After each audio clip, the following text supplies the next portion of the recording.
Hello കുട്ടികളെ, welcome to botany ഗുരു. ഇത് നമ്മൾ ഡിസ്കസ് ചെയ്യാൻ പോകുന്നത് 10th സ്റ്റാൻഡേർഡിലെ first chapter genetics of life.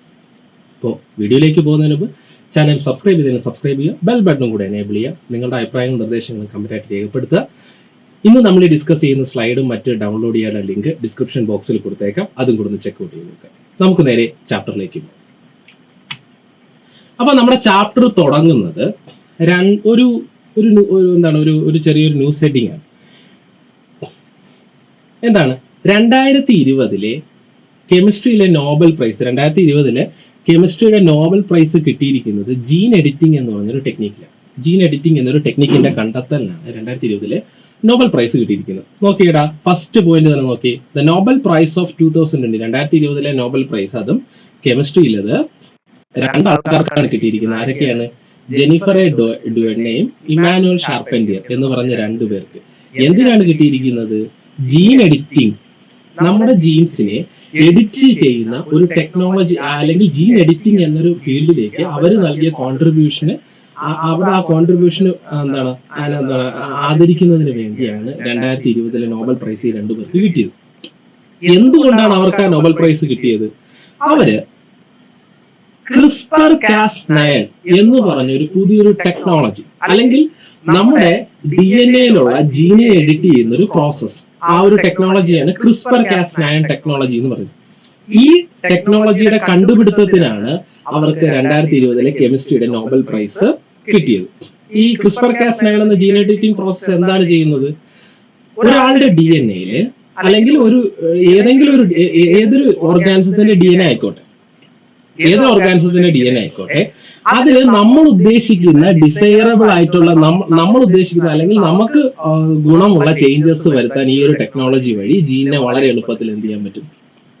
Edit ചെയ്യാൻ, വളരെ എളുപ്പത്തിൽ തന്നെ എഡിറ്റ് ചെയ്യാൻ സാധിക്കും. എന്താണ് ഈ ഡിസ്കവറിക്ക് ഇത്രയും വലിയ പ്രത്യേകത?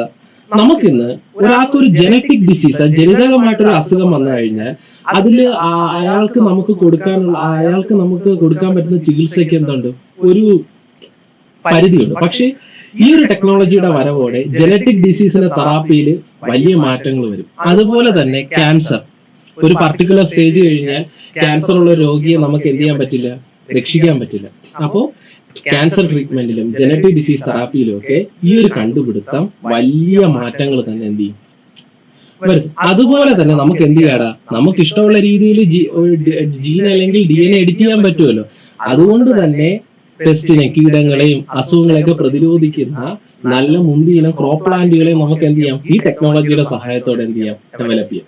അങ്ങനെ വളരെ റെവല്യൂഷണറി ആയിട്ടുള്ള ഈ ഒരു ടെക്നോളജിയുടെ കണ്ടുപിടുത്തത്തിനാണ് ജെനിഫർ ഡോണ്ണയ്ക്കും ഇമാനുവൽ ഷാർപ്പന്റിയറിനും എന്ത് കിട്ടിയത്? 2020 കെമിസ്ട്രിയുടെ നോബൽ പ്രൈസ് കിട്ടിയത്. അപ്പൊ ഇതിൽ നമ്മൾ പറഞ്ഞു, ഈ ടെക്നോളജി പല ഡിസീസ് ട്രീറ്റ്മെന്റിൽ, പല ഫീൽഡിലുള്ള പല ഡിസീസുകളുടെയും ട്രീറ്റ്മെന്റിന് ഈ ടെക്നോളജിയുടെ സഹായത്തോടെ വളരെ വിപ്ലവകരമായിട്ടുള്ള മാറ്റങ്ങൾ എന്ത് ചെയ്യും? കൊണ്ടുവരാൻ സാധിക്കും. ഇന്ന് നമുക്ക് ട്രീറ്റ് ചെയ്യാൻ കഴിയില്ല എന്ന് വിചാരിക്കുന്നു. ഇന്ന് നമുക്ക് ട്രീറ്റ് ചെയ്ത് പൂർണ്ണമായിട്ടും ക്യൂർ ചെയ്യാൻ കഴിയില്ല എന്ന് വിചാരിക്കുന്ന ഡിസീസ് വരെ ഈ ഒരു ടെക്നോളജിയുടെ സഹായത്തോടെ നമുക്ക് എന്ത് ചെയ്യാൻ പറ്റും? ക്യൂർ ചെയ്യാൻ പറ്റുമെന്നാണ് പറയുന്നത്. അപ്പോ സ്വാഭാവികമായിട്ട് നമ്മൾ ഇത് കേൾക്കുമ്പോൾ നമുക്ക് ഒരു ചിന്ത വരാം, അല്ലെങ്കിൽ നിങ്ങളുടെ ടെക്സ്റ്റില് ഒരു കുട്ടിയിലെ ഒരു ഡൗട്ട് തന്നെ നമുക്ക് ക്യാൻ ഈവൻ സീ ജീൻസ്, നമുക്ക് എന്ത് ചെയ്യാൻ പറ്റുന്നില്ല? ഈ ജീനുകളെ കാണാൻ തന്നെ പറ്റുന്നില്ല. ദെൻ എങ്ങനെ, how can it be edited, എങ്ങനെ നമുക്ക് ഇത് എഡിറ്റ് ചെയ്യാൻ പറ്റും? അത് നമുക്ക് മനസ്സിലാക്കണമെങ്കിൽ നമ്മുടെ ജീനുകൾ അടങ്ങിയിരിക്കുന്ന, അല്ലെങ്കിൽ നമ്മുടെ ജീൻസ് ഉള്ള DNA അഥവാ ഡീഓക്സി റൈബോന്യൂക്ലിക് ആസിഡ്, ഈ ഡിയോക്സി റൈബോന്യൂക്ലിക് ആസിഡിനെ പറ്റി വ്യക്തമായൊരു ഒരു ബോധം നമുക്ക് വേണം. നമ്മൾ ഈ ചാപ്റ്ററിൽ ഈ DNA അതുപോലെ തന്നെ അതുമായി ബന്ധപ്പെട്ട ജനറ്റിക്സ് എന്ന ഫീൽഡിലെ കാര്യങ്ങളാണ് ഈ ചാപ്റ്ററിൽ നമ്മൾ എന്ത് ചെയ്യാൻ പോകുന്നത്? ഡിസ്കസ് ചെയ്യാൻ പോകുന്നത്.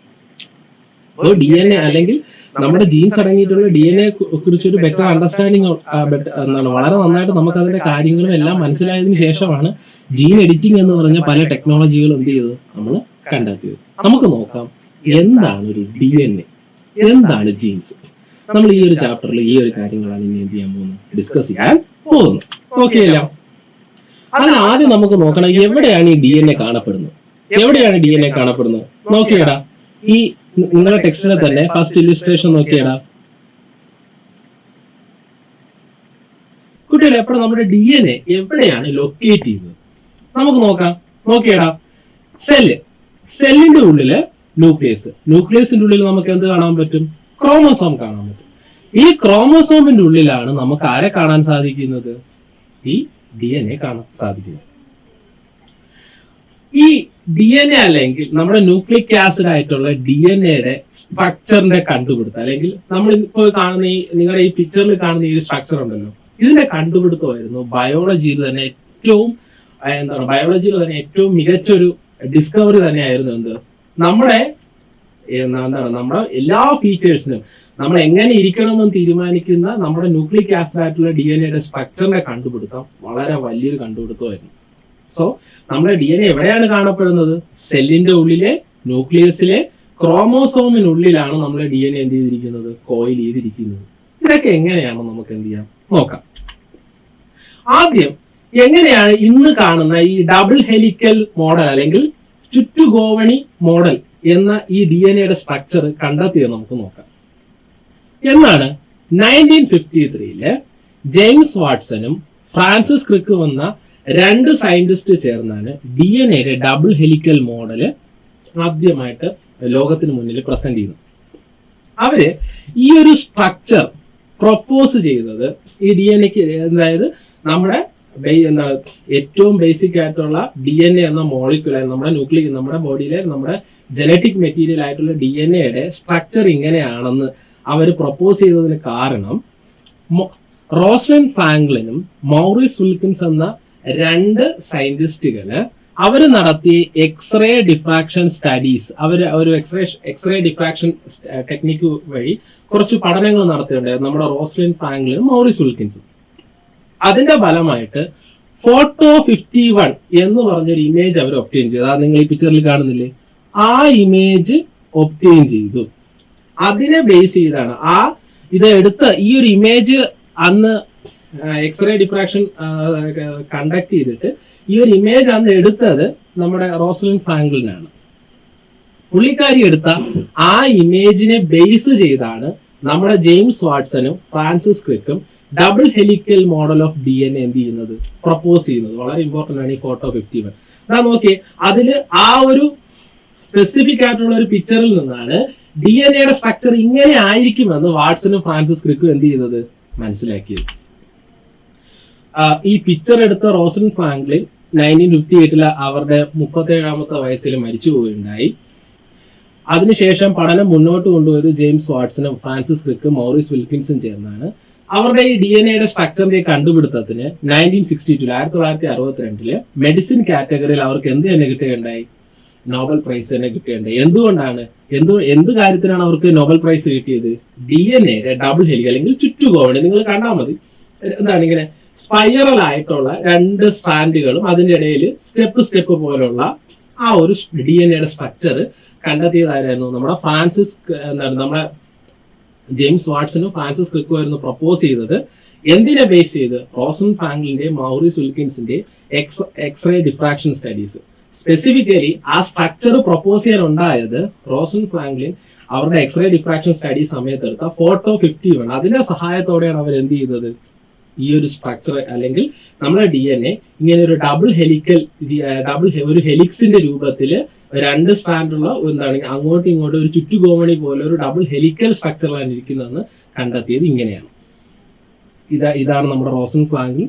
പുള്ളിക്കാരിക്ക് ഒരു ഫർദർ കോൺട്രിബ്യൂട്ട് ചെയ്യാൻ പറ്റിയില്ല. കാര്യം 1958 37ാം വയസ്സിൽ അവരെന്ത് ചെയ്തു? മരിച്ചുപോയി. അതിനുശേഷം ബാക്കിയുള്ള 3 പേരാണ് പഠനം കംപ്ലീറ്റ് ചെയ്തത്. നമ്മുടെ വാട്സണും ക്രിക്കുമാണ് ഈ മോഡല് ആദ്യമായിട്ട് വേൾഡിന് മുന്നിൽ എന്ത് ചെയ്യുന്നത്? പ്രസന്റ് ചെയ്തത്. 1962 ഒരു കണ്ടുപിടുത്തത്തിന് അവർക്ക് എന്തും കിട്ടിയടാ? നോബൽ പ്രൈസും കിട്ടി. ഇനി നമുക്ക് ആ DNA മൊത്തം സ്ട്രക്ചർ നോക്കാം. നോക്കിയടാ, ഒരു DNA പ്രധാനമായിട്ട് 2 സ്ട്രാൻഡുകൾ കാണും. ഇങ്ങനെ ഹെലിക്കൽ രൂപത്തിൽ ഇങ്ങനെ ചുറ്റിപ്പടഞ്ഞിരിക്കും. ഇതാക്കിയടാ 2 സ്ട്രാൻഡുകൾ. ഈ സ്ട്രാൻഡിന്റെ ഇടയിൽ സ്റ്റെപ്പ് പോലെ ഇങ്ങനെ ഒരു സ്ട്രക്ചർ കാണാം. നമ്മളതിനെ റഞ്ചസ് എന്ന് പറയും. ഇനി എന്തുകൊണ്ടാണ് ഈ സ്ട്രാൻഡ് നിർമ്മിച്ചിരിക്കുന്നത് നോക്കാം. നോക്കിയടാ, ഇതിനൊരു ഡീറ്റെയിൽ ആയിട്ടുള്ള അതിന്റെ ഒരു സ്ട്രക്ചർ നോക്കുകയാണെങ്കിൽ ഇതിൽ ഈ രണ്ട് സ്ട്രാൻഡ് നിർമ്മിച്ചിരിക്കുന്നത് എന്തുകൊണ്ടാണ്? Sugar molecule. ഈ സ്ട്രാൻഡ് നിർമ്മിച്ചിരിക്കുന്നത് ഒരു ഷുഗർ മോളിക്യൂളും ഈ ഓരോ ഷുഗർ മോളിക്യൂളിനെ ഒരു സ്ട്രാൻഡിലുള്ള അല്ലെങ്കിൽ ആ ഒരു സ്ട്രാൻഡിലുള്ള ഓരോ ഷുഗർ മോളിക്യൂളിനെ തമ്മിൽ കണക്ട് ചെയ്തിരിക്കുന്നത് ഫോസ്ഫേറ്റ് മോളിക്യൂളിന്റെ സഹായത്തോടെയാണ്. ഇനി നമ്മൾ പറഞ്ഞു രണ്ട് സ്ട്രാൻഡുകൾക്കിടയിൽ റഞ്ചസ് അല്ലെങ്കിൽ സ്റ്റെപ്പ് പോലെ ഒരു സ്ട്രക്ചർ ഉണ്ട്. ഈ സ്റ്റെപ്പ് പോലുള്ള ഈ സ്ട്രക്ചർ നിർമ്മിച്ചിരിക്കുന്നത് എന്തിന്റെ സഹായത്തോടെയാണ്? നൈട്രജൻ ബേസുകളുടെ സഹായത്തോടെ. പ്രധാനമായിട്ടും DNA-യിൽ 4 ടൈപ്പ് നൈട്രജൻ ബേസ് ആണ് കാണപ്പെടുന്നത്. 1 അഡിനിൻ, 2 തൈമിൻ, 3 ഗ്വാനിൻ, 4 സൈറ്റോസിൻ. അപ്പോ ഈ നൈട്രജൻ ബേസുകളുടെ സഹായത്തോടെ ഈ നൈട്രജൻ ബേസുകളെ പെയർ ചെയ്താണ് എന്തുണ്ടായിരിക്കുന്നത്? ഇതിന്റെ ഈ രണ്ട് സ്ട്രാൻഡിന്റെയും ഇടയിലുള്ള സ്റ്റെപ്പ് അല്ലെങ്കിൽ റഞ്ചസ് എന്ത് ചെയ്തിരിക്കുന്നത്? ഫോം ചെയ്തിരിക്കുന്നത്. അപ്പോ DNA എന്ന് പറയുന്നത് രണ്ട് സ്ട്രാൻഡുള്ള ഇടയിൽ സ്റ്റെപ്പുകളുള്ള റഞ്ചസ് ഉള്ള ഒരു സ്ട്രക്ചറാണ്. ഈ ഓരോ സ്ട്രാൻഡ് നിർമ്മിച്ചിരിക്കുന്നത് ഷുഗർ മോളിക്യൂൾസും ഫോസ്ഫേറ്റ് മോളിക്യൂൾസും കൊണ്ടാണ്. രണ്ട് ഷുഗർ മോളിക്യൂൾ ഒരു ഫോസ്ഫേറ്റ് മോളിക്യൂളിന്റെ സഹായത്തോടെയാണ് തമ്മിൽ എന്ത് ചെയ്തിരിക്കുന്നത്? ലിങ്ക് ചെയ്ത ഒരു സ്ട്രാൻഡ് ആയിട്ട് കാണപ്പെടുന്നു. ഇനി ഈ സ്ട്രാൻഡിന്റെ ഇടയിൽ കാണുന്ന ഈ സ്റ്റെപ്പ് പോലെ ഇരിക്കുന്ന സ്ട്രക്ചർ എന്തുകൊണ്ടാണ് നിർമ്മിച്ചിട്ടുള്ളത്? ഈ രണ്ട് സ്ട്രാൻഡിന്റെയും ഒരു എൻഡിൽ കാണുന്ന നൈട്രജൻ ബേസുകൾ തമ്മിൽ പെയർ ചെയ്താണ് ഈ സ്റ്റെപ്പ് അല്ലെങ്കിൽ റഞ്ചസ് എന്ത് ചെയ്തിരിക്കുന്നത്? ഫോം ചെയ്തിരിക്കുന്നത്. അപ്പോ നമുക്ക് എന്ത് പറയാം? ഈ പ്രധാനപ്പെട്ട ഈ സ്ട്രാൻഡുകൾ എന്തുകൊണ്ടാണ് ഫോം ചെയ്തിരിക്കുന്നത്? ഷുഗറും ഫോസ്ഫേറ്റ് മോളിക്യൂളിന്റെ സഹായത്തോടെയും. ഇനി നമ്മൾ കാണുന്ന ഈ സ്റ്റെപ്പ് പോലുള്ള സ്ട്രക്ചർ എന്തുകൊണ്ടാണ് ഫോം ചെയ്തിരിക്കുന്നത്? നൈട്രജൻ ബേസ്, രണ്ട് സ്ട്രാൻഡിലെയും നൈട്രജൻ ബേസ് തമ്മിൽ പെയർ ചെയ്തുകൊണ്ടാണ് റഞ്ചസ് എന്ത് ചെയ്തിരിക്കുന്നത്? ഫോം ചെയ്തിരിക്കുന്നത്. നമുക്ക് ഇനി ഈ സ്ട്രാൻഡിലുള്ള ഒരു സ്പെസിഫിക് ആയിട്ടുള്ള ഒരു മോളിക്യൂളിനെ നമുക്ക് എടുക്കാം. എന്നിട്ട് നോക്കാം ഈ മൊത്തം അല്ലെങ്കിൽ ഈ ഒരു സ്പെസിഫിക് മോളിക്യൂളിനെ, ഈ ഒരു സ്പെസിഫിക് ആയിട്ടുള്ള മോളിക്യൂളിനെ നമ്മൾ പറയുന്ന പേരാണ് ന്യൂക്ലിയോറ്റൈഡ്. ഒരു DNA-യുടെ ബേസിക് ബിൽഡിംഗ് ബ്ലോക്ക് ആണ് ന്യൂക്ലിയോറ്റൈഡ്. ഒരു ന്യൂക്ലിയോറ്റൈഡ് മോളിക്യൂൾ എന്തൊക്കെ കാണും? ഒരു ഡീഓക്സി റൈബോസ് ഷുഗർ മോളിക്യൂൾ കാണും, ഒരു ഫോസ്ഫേറ്റ് ഗ്രൂപ്പ് കാണും, ഒരു നൈട്രജൻ ബേസ് കാണും. ഓക്കേടാ, ഒരു ഷുഗർ മോളിക്യൂൾ 5 കാർബൺ അടങ്ങിയിട്ടുള്ള ഒരു ഷുഗർ മോളിക്യൂൾ ഡീഓക്സി റൈബോസ് എന്ന് പറഞ്ഞ 5 കാർബൺ ഷുഗർ. ഇനി ഈ ഷുഗർ മോളിക്യൂളിൽ നിന്ന് ഒരു ഫോസ്ഫേറ്റ് ഗ്രൂപ്പ്. ഈ ഫോസ്ഫേറ്റ് ഗ്രൂപ്പിന്റെ പ്രത്യേകത എന്താണ്? ഈ ഫോസ്ഫേറ്റ് ഗ്രൂപ്പാണ് തൊട്ടടുത്തുള്ള മറ്റ് സ്ട്രാൻഡുകളുമായിട്ട് ബൈൻഡ് ചെയ്യാൻ അല്ലെങ്കിൽ തൊട്ടടുത്തുള്ള മറ്റ് സ്ട്രാൻഡുകളുമായിട്ട് ന്യൂക്ലിയോടൈഡിന് ബൈൻഡ് ചെയ്യാൻ സഹായിക്കുന്നത്. ഇനി ഈ ഷുഗർ മോളിക്യൂളിന്റെ മറ്റൊരു സൈഡിൽ നമുക്ക് ആരെ കാണാൻ പറ്റൂടാ? നൈട്രജൻ ബേസിനെ കാണാൻ പറ്റും. ഈ നൈട്രജൻ ബേസ് എന്താണ്? നൈട്രജൻ അടങ്ങിയിട്ടുള്ള ഒരു ആൽക്കലൈൻ കോമ്പൗണ്ട് മാത്രമാണ്. അപ്പോ നമ്മളെ DNA അല്ലെങ്കിൽ DNA-യുടെ ഏറ്റവും ബേസിക് ആയിട്ടുള്ള യൂണിറ്റിനെയാണ് നമ്മൾ ന്യൂക്ലിയോടൈഡ് എന്ന് പറയുന്നത്. ഒരു ന്യൂക്ലിയോടൈഡ് ഒരു 5 കാർബൺ ഷുഗർ ആയിട്ടുള്ള ഡിയോക്സി റൈബോസ് ഷുഗറും ഒരു ഫോസ്ഫേറ്റ് ഗ്രൂപ്പും ഒരു നൈട്രജൻ ബേസും ഉള്ളത്. ഇതിലെ ഫോസ്ഫേറ്റ് ഗ്രൂപ്പാണ് രണ്ട് ന്യൂക്ലിയോടൈഡുകൾ തമ്മിലുള്ള ബോണ്ടിങ് സാധ്യമാക്കുന്നത്. ഇനി ഇതിലെ നൈട്രജൻ ബേസ് ആണ് എന്ത് ചെയ്യുന്നത്? രണ്ട് സ്ട്രാൻഡിങ്ങിനെ വരുമ്പോൾ ഈ രണ്ട് സ്ട്രാൻഡിലെ നൈട്രജൻ ബേസുകൾ തമ്മിൽ ജോയിൻ ചെയ്താണ് എന്ത് ചെയ്യുന്നത്? റഞ്ചസ് അല്ലെങ്കിൽ സ്റ്റെപ്പുകൾ എന്ത് ചെയ്യുന്നത്? അവിടെ ഫോം ചെയ്യപ്പെടുന്നു. ഇനി നൈട്രജൻ ബേസ് എന്താണ്? നൈട്രജൻ അടങ്ങിയിട്ടുള്ള ഒരു ആൽക്കലൈൻ കോമ്പൗണ്ട് ആണ്. നൈട്രജൻ അടങ്ങിയിട്ടുള്ള ഒരു ആൽക്കലൈൻ കോമ്പൗണ്ടിനെയാണ് നമ്മൾ എന്ത് പറയുന്നത്? നൈട്രജൻ ബേസ് എന്ന് പറയുന്നു. ഇനി നമുക്ക് ഈ സ്ട്രക്ചറിൽ നിന്ന് നമുക്ക് ഈ വർക്ക്ഷീറ്റ് ഒന്ന് കംപ്ലീറ്റ് ചെയ്യാം. അപ്പോൾ നമ്മുടെ DNA-യിൽ എത്ര സ്ട്രാൻഡ് ഉണ്ട്? 2 സ്ട്രാൻഡ് ഉണ്ട്. ഏതൊക്കെ മോളിക്യൂൾ കൊണ്ടാണ് സ്ട്രാൻഡ് അല്ലെങ്കിൽ ആ ഒരു 2 സ്ട്രാൻഡ് സൈഡിലുള്ളതാണ്ട് ഈ ഇങ്ങനെ വരുന്ന സ്ട്രക്ചറിൽ ഈ സ്ട്രാൻഡ് എന്തുകൊണ്ടാണ് നിർമ്മിച്ചിരിക്കുന്നത്? ഏതൊക്കെയാണ്? ഡിയോക്സി റൈബോസ് ഷുഗറും ഫോസ്ഫേറ്റും കൊണ്ട്. ഇനി ഇതിന്റെ ഇടയിലുള്ള ഈ സ്റ്റെപ്പുകൾ, ഈ DNA-യുടെ സ്റ്റെപ്പുകൾ എന്തുകൊണ്ടാണ് നിർമ്മിച്ചിരിക്കുന്നത്? Nitrogen base. ഏതൊക്കെ നൈട്രജൻ ബേസുകളാണ് ഉള്ളത്? നമ്മുടെ DNA-യിൽ 4 ടൈപ്പ് നൈട്രജൻ ബേസ് ആണ് കാണാൻ സാധിക്കുന്നത്. ഏതൊക്കെയാണ്? Adenine, guanine, cytosine, thymine. ഇനി ഈ റഞ്ചസ് അല്ലെങ്കിൽ ഈ സ്റ്റെപ്പുകൾ എങ്ങനെയാണ് ഫോം ചെയ്യുന്നത്? നൈട്രജൻ ബേസുകൾ പെയർ ചെയ്താണ് റഞ്ചസ് അല്ലെങ്കിൽ സ്റ്റെപ്പുകൾ എന്ത് ചെയ്യുന്നത്? ഫോം ചെയ്യുന്നത്. ഇനി ഏതൊക്കെ നൈട്രജൻ ബേസുകളാണ് തമ്മിൽ പെയർ ചെയ്യുന്നത്? അത് വളരെ ഇമ്പോർട്ടന്റ് ആണ്. നോക്കിയടാ, അഡിനിൻ എപ്പോഴും തൈമിനുമായിട്ടേ പെയർ ചെയ്യുള്ളൂ, ഗ്വാനിൻ എപ്പോഴും സൈറ്റോസിനുമായിട്ടേ പെയർ ചെയ്യുള്ളൂ. നോക്കിയേ, ഈ പിക്ചറിൽ നോക്കിയടാ, അഡിനിൻ എപ്പോഴും എന്തുമായിട്ടേ പെയർ ചെയ്യുള്ളൂ? തൈമിനുമായിട്ടും. ഗ്വാനിൻ എപ്പോഴും സൈറ്റോസിനുമായിട്ടേ പെയർ ചെയ്യുള്ളൂ.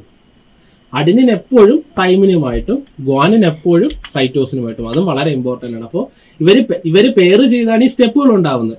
എങ്ങനെയാണ് ഈ pairing? Adenine always pair with thymine and guanine always pair with cytosine. അപ്പോൾ നമ്മളൊരു ന്യൂക്ലിയോടൈഡിൽ എത്ര മോളിക്യൂൾ ഉണ്ടെന്ന് ചോദിച്ചാൽ നമ്മൾ എന്തൊക്കെ പറയൂടാ? ഒരു ഡിയോക്സി റൈബോസ് ഷുഗർ, ഒരു ഫോസ്ഫേറ്റ്, ഒരു നൈട്രജൻ ബേസ്. ഓക്കെ, ഇനി നിങ്ങളെ ടെക്സ്റ്റിൽ തന്നെ ഒരു ചോദ്യം വന്നിട്ടുണ്ട്. How does normal sugar differ from A sugar molecule in DNA? നമ്മൾ പറഞ്ഞു DNA ഒരു ഷുഗർ ഉണ്ട്. നോർമൽ നമ്മൾ ഷുഗർ കൺസ്യൂം ചെയ്യാറുണ്ട്. നോർമലായിട്ട് നമ്മൾ ഷുഗർ കൺസ്യൂം ചെയ്യാറുണ്ട്. ഇവ രണ്ടും തമ്മിലുള്ള വ്യത്യാസം എന്താണ്? നമ്മൾ നോർമലായിട്ട് കഴിക്കുന്ന ഷുഗറിന് സൂക്രോസ് എന്ന് പറയും. ഈ സൂക്രോസ് എന്തിനാണ് നമ്മൾ ഉപയോഗിക്കുന്നത്? നമ്മുടെ ബോഡിക്ക് എനർജി കിട്ടാൻ വേണ്ടിയാണ് ഉപയോഗിക്കുന്നത്. എന്നാൽ DNA ഷുഗറിനെ നമ്മൾ ഡിയോക്സി റൈബോസ് എന്ന് പറയും. ഇത് DNA സ്ട്രക്ചറിന്റെ ഭാഗമാണ്. ഇനി സൂക്രോസ് എന്ന് പറയുന്നത് ഒരു ഡൈസാക്കറൈഡ് ആണ്. ഡൈസാക്കറൈഡ് എന്ന് കേട്ട് നിങ്ങൾ പേടിക്കേണ്ട. 2 സിമ്പിൾ ഷുഗർ യൂണിറ്റ് കൊണ്ട് നിർമ്മിച്ചിട്ടുള്ള ഷുഗറാണ് സൂക്രോസ്. അതേസമയം നമ്മൾ പറഞ്ഞു ഡിയോക്സി റൈബോസ് 5 കാർബൺ അടങ്ങിയിട്ടുള്ള ഒരു മോണോസാക്കറൈഡ് ആണ്. ഒരു സിംഗിൾ ഷുഗർ യൂണിറ്റ് കൊണ്ട് നിർമ്മിച്ചതാണ്. ഇനി ഡിയോക്സി റൈബോസിന് മറ്റൊരു പ്രത്യേകതയുണ്ട്. നോർമൽ ഷുഗറിനെയും കാട്ടി ഒരു ഓക്സിജൻ ആറ്റം കുറവാണ്. അതുകൊണ്ട് തന്നെ ഈ ഓക്സിജൻ ആറ്റത്തിന്റെ കുറവ് എന്തിന് കാരണമാകുന്നു? DNA കൂടുതൽ സ്റ്റേബിൾ ആവാൻ കാരണമാണ്. അപ്പോൾ DNA എന്ന് പറയുന്നത് നമ്മുടെ ബേസിക് ആയിട്ടുള്ള ഇൻഫർമേഷൻ അടങ്ങുന്ന മോളിക്യൂളാണ്. അത് സ്റ്റേബിൾ അല്ല എങ്കിൽ നമ്മുടെ സർവൈവലിന്റെ കാര്യം തന്നെ കഷ്ടത്തിലായിപ്പോകും. അപ്പോൾ അതുകൊണ്ട് തന്നെ ഡിയോക്സി റൈബോസ് എന്ന ഷുഗറിന് ഒരു പ്രത്യേകതയുണ്ട്. നോർമൽ ഷുഗറിനെ കാട്ടി ഒരു ഓക്സിജൻ ആറ്റം കുറവാണ്. അത് എന്തിന് കാരണമാകുന്നുണ്ട്? DNA കൂടുതൽ സ്റ്റേബിൾ ആവാൻ കാരണം. അപ്പോൾ സൂക്രോസ് എനർജിക്കാണ് ഉപയോഗിക്കുന്നത്. എന്നാൽ DNA ഷുഗറിന് ഡിയോക്സി റൈബോസ് നമ്മുടെ DNA സ്ട്രക്ചറിന്റെ ഭാഗമാണ്. Sucrose 2 sugar unit, deoxy ribose ആണെങ്കിൽ 1 ഷുഗർ യൂണിറ്റ്. ഡിയോക്സി റൈബോസിന് എന്താണ്? നോർമൽ ഷുഗറിനെ കാട്ടി ഒരു ഓക്സിജൻ ആറ്റം കുറവാണ്. അതുകൊണ്ട് തന്നെയാണ് DNA എന്താണ്? കൂടുതൽ നല്ല സ്റ്റേബിൾ ആയിട്ടുള്ള നല്ല സ്ഥിരതയുള്ള ഒരു മോളിക്യൂളും കൂടെയാണ് നമ്മുടെ DNA. ഇനി നമുക്ക് DNA സൈസ് നോക്കാം. ഒരു ക്രോമോസോമിലുള്ള DNA ഒരു ആവറേജ് സൈസ് 2 ഇഞ്ച് അല്ലെങ്കിൽ 5 സെന്റിമീറ്റർ ആണ്. അപ്പൊ നമ്മൾ മനുഷ്യരുടെ കേസ് തന്നെ എടുക്കാം. നമുക്ക് 46 ക്രോമോസോം ഉണ്ട്. അപ്പൊ 46 ക്രോമോസോമിലെ ഒരു അപ്രോക്സിമേറ്റ് ഒരു നീളം എടുത്തു കഴിഞ്ഞാൽ ഏകദേശം 6 അടിയോളം വരും. 6 ഫീറ്റ്. നമ്മൾ ഒരു കറക്റ്റായിട്ട് യൂണിറ്റ് പറയുകയാണെങ്കിൽ 2 മീറ്റർ നീളം വരും. നമ്മുടെ ഒരു സെല്ലിലുള്ള മുഴുവൻ ക്രോമോസോമിലെ DNA ലെങ്ത് എന്ന് പറയുന്നത്. നമ്മുടെ ഹ്യൂമൻ ബോഡി നിർമ്മിച്ചിരിക്കുന്നത് ട്രില്യൻസ് ഓഫ് സെല്ല് കൊണ്ട്, ഏകദേശം 1 ലക്ഷം കോടിയിലധികം സെല്ല് കൊണ്ടാണ് നമ്മുടെ ബോഡി നിർമ്മിച്ചിരിക്കുന്നത്.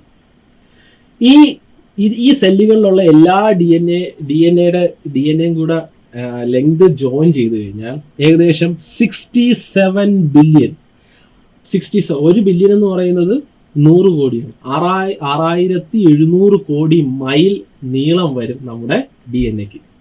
അത് എത്രത്തോളം വലിയ ലെങ്താണെന്ന് നമുക്ക് മനസ്സിലാക്കാൻ അത്രയും നീളമുള്ള ഒരു വയറ് നമ്മുടെ കയ്യിലുണ്ടെങ്കിൽ, ഒരു വള്ളി നമ്മുടെ കയ്യിലുണ്ടെങ്കിൽ നമ്മുടെ ഭൂമിയെ 2 മില്യൺ 20 ലക്ഷം തവണ ചുറ്റാനുള്ള അത്രയും വലിയ വലിപ്പം വരും.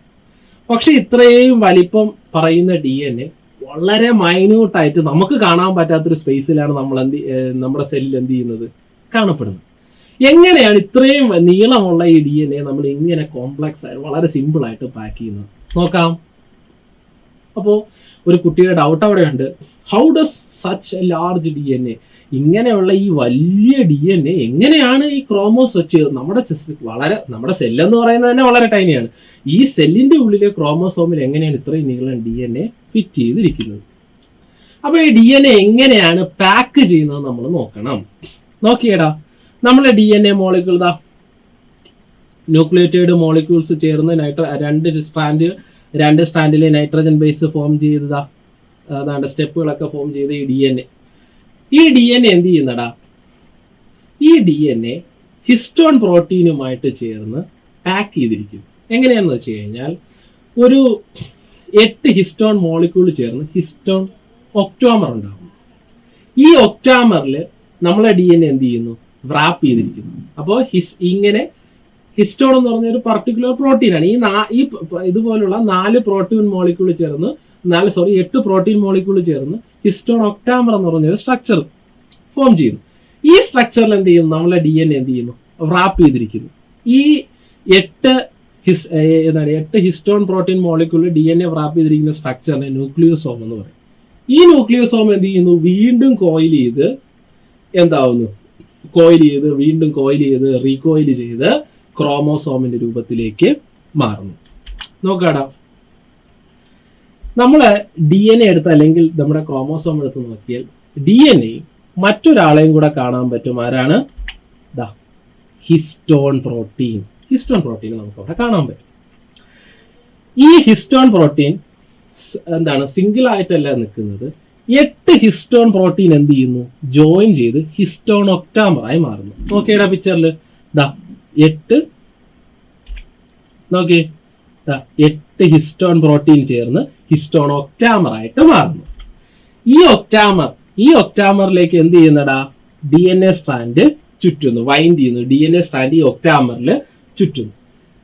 ഈ ഹിസ്റ്റോൺ പ്രോട്ടീൻ 8 ഹിസ്റ്റോൺ പ്രോട്ടീൻ ചേർന്നുണ്ടാവുന്ന ഹിസ്റ്റോൺ ഒക്ടാമർ എന്ന സ്ട്രക്ചർ നമ്മുടെ DNA സ്ട്രാൻഡും കൂടെ ചുറ്റുമ്പോൾ ആ സ്ട്രക്ചറിനെ നമ്മൾ പറയും ന്യൂക്ലിയോസോം. ഇനി ഈ ന്യൂക്ലിയോസോം ഇങ്ങനെ DNA എന്തിലേക്ക് റാപ്പ് ചെയ്ത് നമ്മുടെ ഹിസ്റ്റോൺ ഒക്ടാമറിൽ റാപ്പ് ചെയ്ത് ന്യൂക്ലിയോസോം എന്ന സ്ട്രക്ചർ ആയിട്ടിരിക്കുകയാണ്. ഈ ന്യൂക്ലിയോസോം എന്ത് ചെയ്യുന്നടാ, ഈ ന്യൂക്ലിയോസോം കോയിൽ ചെയ്തും റീകോയിൽ ചെയ്തുമാണ് എന്ത്, കോയിൽ ചെയ്തും റീകോയിൽ ചെയ്ത് ക്രോമോസോം കോയിൽ ചെയ്ത് ഈ ന്യൂക്ലിയോസോം കോയിൽ ചെയ്ത് എന്താണ് കോയിൽ ചെയ്ത് അതുപോലെ റീകോയിൽ എന്താണ് ഈ ന്യൂക്ലിയോസോമിന്റെ ചെയിനുകളൊക്കെ റീകോയിൽ ചെയ്താണ് എന്തായി മാറുന്നതാണ്, ക്രോമോസോമായിട്ട് മാറുന്നത്. ഇനി അങ്ങനെ ഒരു ക്രോമോസോം ഉണ്ടാകുമ്പോൾ ഈ ക്രോമോസോമിന്റെ സെന്ററിലായിട്ട് നമുക്ക് ആരെ കാണാൻ പറ്റും, ഒരു സെൻട്രോമിയർ കാണാൻ പറ്റും. ഈ സെൻട്രോമിയർ എന്ന പാർട്ടിന്റെ പ്രത്യേകത എന്ന് പറയുന്നത്, ഈ ക്രോമോസോം നമ്മൾ നോക്കിയടാ, ക്രോമോസോം നോക്കി,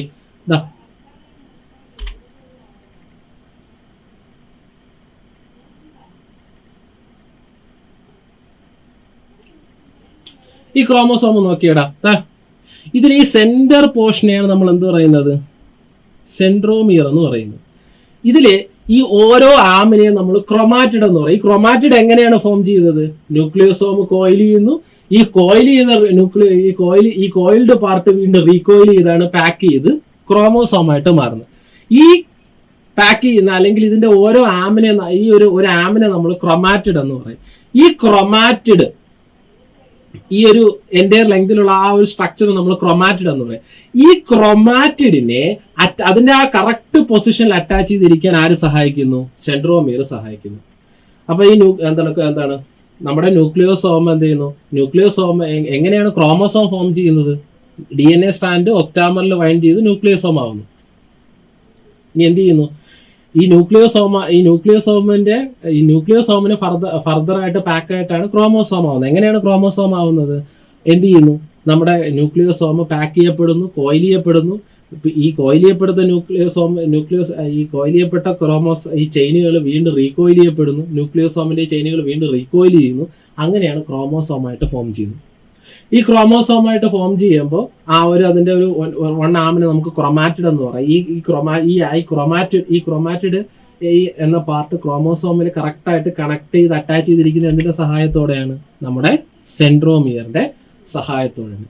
ഇങ്ങനെയാണ് ഇത്രയും വലിയൊരു DNA വളരെ ചെറിയ സ്പേസിൽ കൺഫൈൻഡ് ആയിട്ട് എന്ത് ചെയ്യുന്നത്, ഇരിക്കുന്നത്. അപ്പോ ടെക്സ്റ്റിൽ തന്നെ ഒരു ചോദ്യം തന്നിട്ടുണ്ട്, what is the relationship between chromatin reticulum and chromosome. അപ്പൊ നമ്മൾ പണ്ട് പഠിച്ചിട്ടുണ്ട് ന്യൂക്ലിയസിൽ ക്രൊമാറ്റിൻ റെറ്റിക്കുലം കാണും. നമ്മൾ തന്നെ പറഞ്ഞു ക്രോമോസോം എന്നൊരു സ്ട്രക്ചറും ഉണ്ടെന്ന് പറഞ്ഞു. എന്താണ് ഈ ക്രൊമാറ്റിൻ റെറ്റിക്കുലം, ക്രോമോസോം? എന്താണ് chromatin network? Chromatin network is a complex structure formed by assembly of DNA, histone protein and other protein.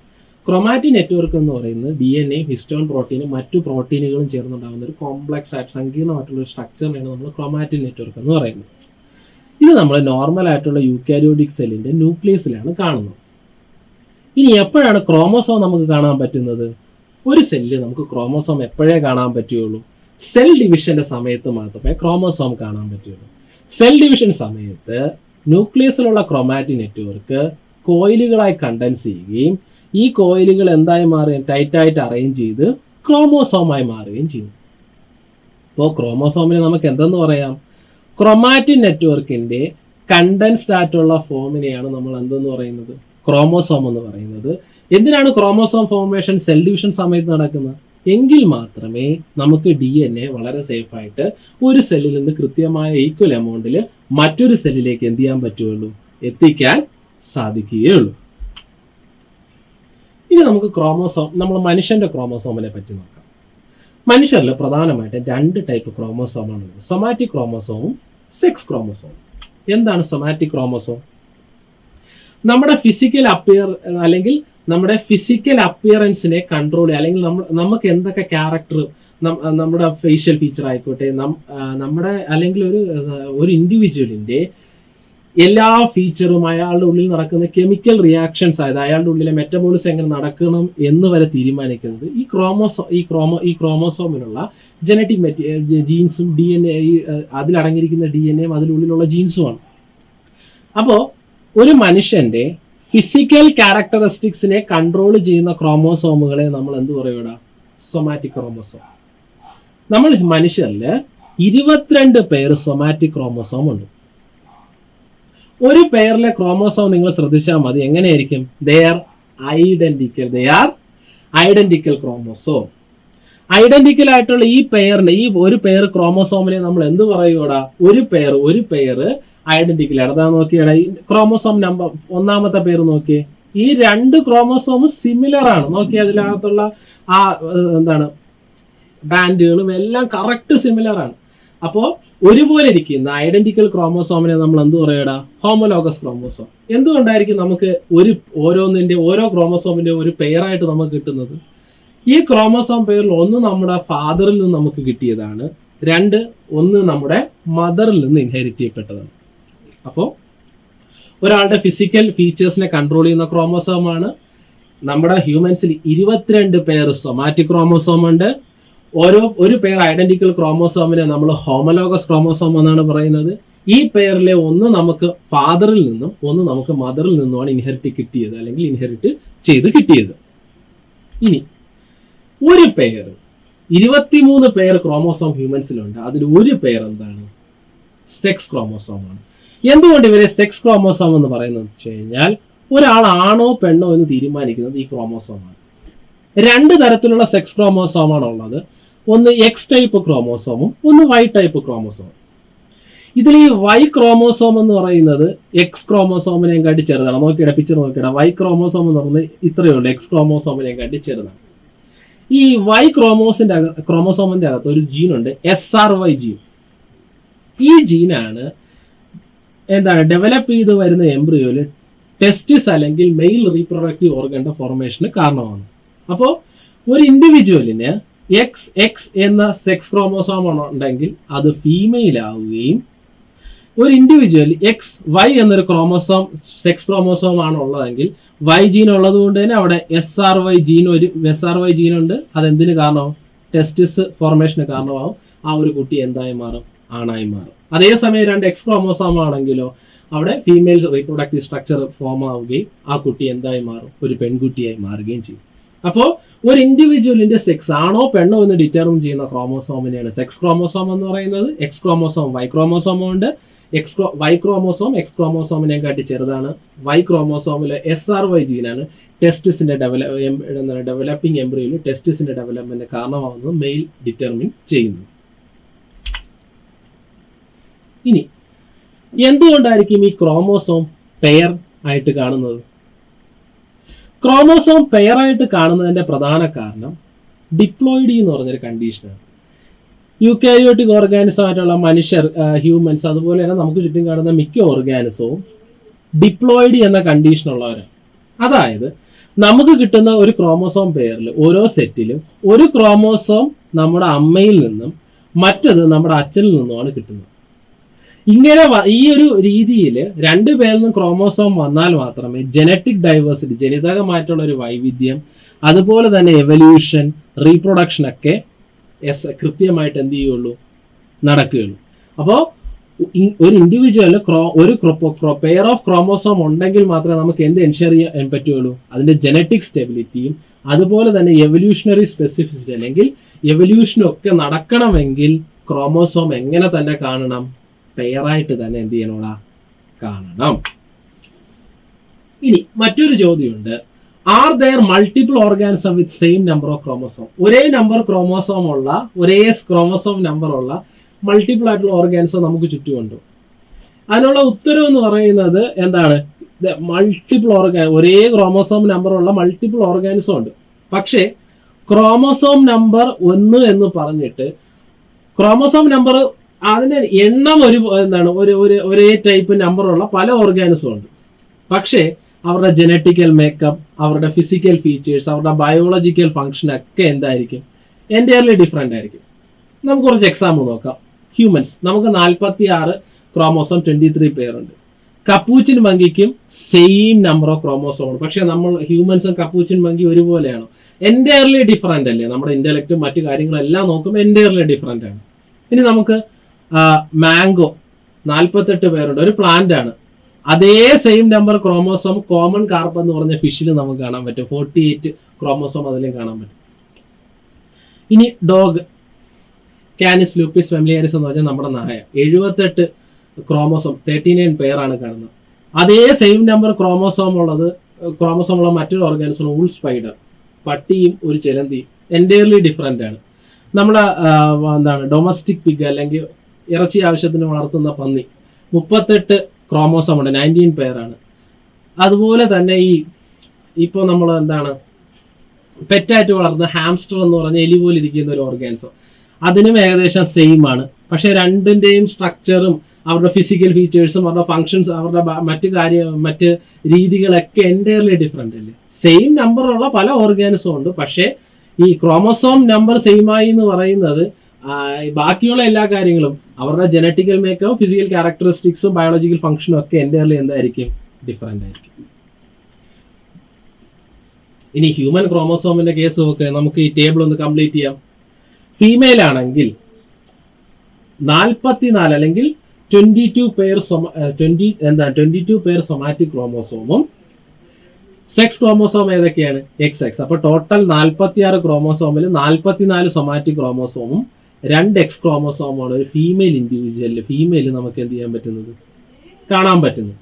അതേസമയം മെയിലിൽ നോക്കുമ്പോഴോ 44 + XY എന്നാണ് അവരുടെ ജനറ്റിക് കോൺസ്റ്റിറ്റ്യൂഷൻ. 46 ക്രോമോസോം അവിടെയും ടോട്ടൽ ഉണ്ട്, 44 ഫീമെയിലിനെ പോലെ സിമിലർ ആണ്. പക്ഷെ എവിടെയാണ് വ്യത്യാസം, 2 സെക്സ് ക്രോമോസോം ഉള്ളതിൽ ഒരു എക്സും ഒരു വൈയും.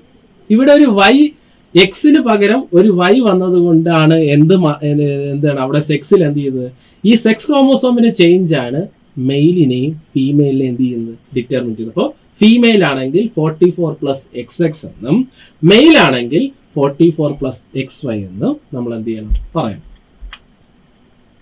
ഇനി അപ്പൊ നമ്മൾ പഠിച്ചത് 44 + XY, 44 + XX അല്ലെങ്കിൽ 44 + XY, ഇതാണ് നോർമൽ ആയിട്ടുള്ള ജനറ്റിക് കോൺസ്റ്റിറ്റ്യൂഷൻ. എന്നാൽ ഇതിൽ നിന്ന് വ്യത്യസ്തമായിട്ടുള്ള ചില ജനറ്റിക് കോൺസ്റ്റിറ്റ്യൂഷൻ നമുക്ക് മനുഷ്യരിൽ കാണാൻ പറ്റും. ഈ ഒരു ജനറ്റിക് കോൺസ്റ്റിറ്റ്യൂഷനിലെ വ്യത്യാസം അവരുടെ ഫിസിക്കൽ, അവരുടെ മെന്റൽ ഡെവലപ്മെന്റിനെ ഒക്കെ ബാധിക്കുന്നുണ്ട്. നിങ്ങൾ മനസ്സിലാക്കേണ്ട കാര്യം, ജെൻഡർ ഡിറ്റർമിനേഷൻ അല്ലെങ്കിൽ ലിംഗനിർണയം എന്ന് പറയുന്ന ഒരു കോംപ്ലക്സ് ആയിട്ടുള്ള പ്രോസസ്സാണ്. അത് എൻറ്റയർലി ജനറ്റിക് കോൺസ്റ്റിറ്റ്യൂഷനെ മാത്രം ഡിറ്റർമിൻ ചെയ്ത് നിൽക്കുന്നതല്ല.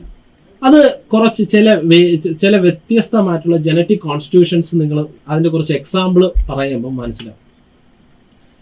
44 ഓട്ടോസോം പ്ലസ് ഒരു എക്സ് ക്രോമോസോം, ഈ 0XO എന്നാണ് ഇട്ടിരിക്കുന്നതെങ്കിൽ XO എന്ന് ഉദ്ദേശിക്കുന്ന 0 അവിടെ എന്തേ ഉള്ളൂ.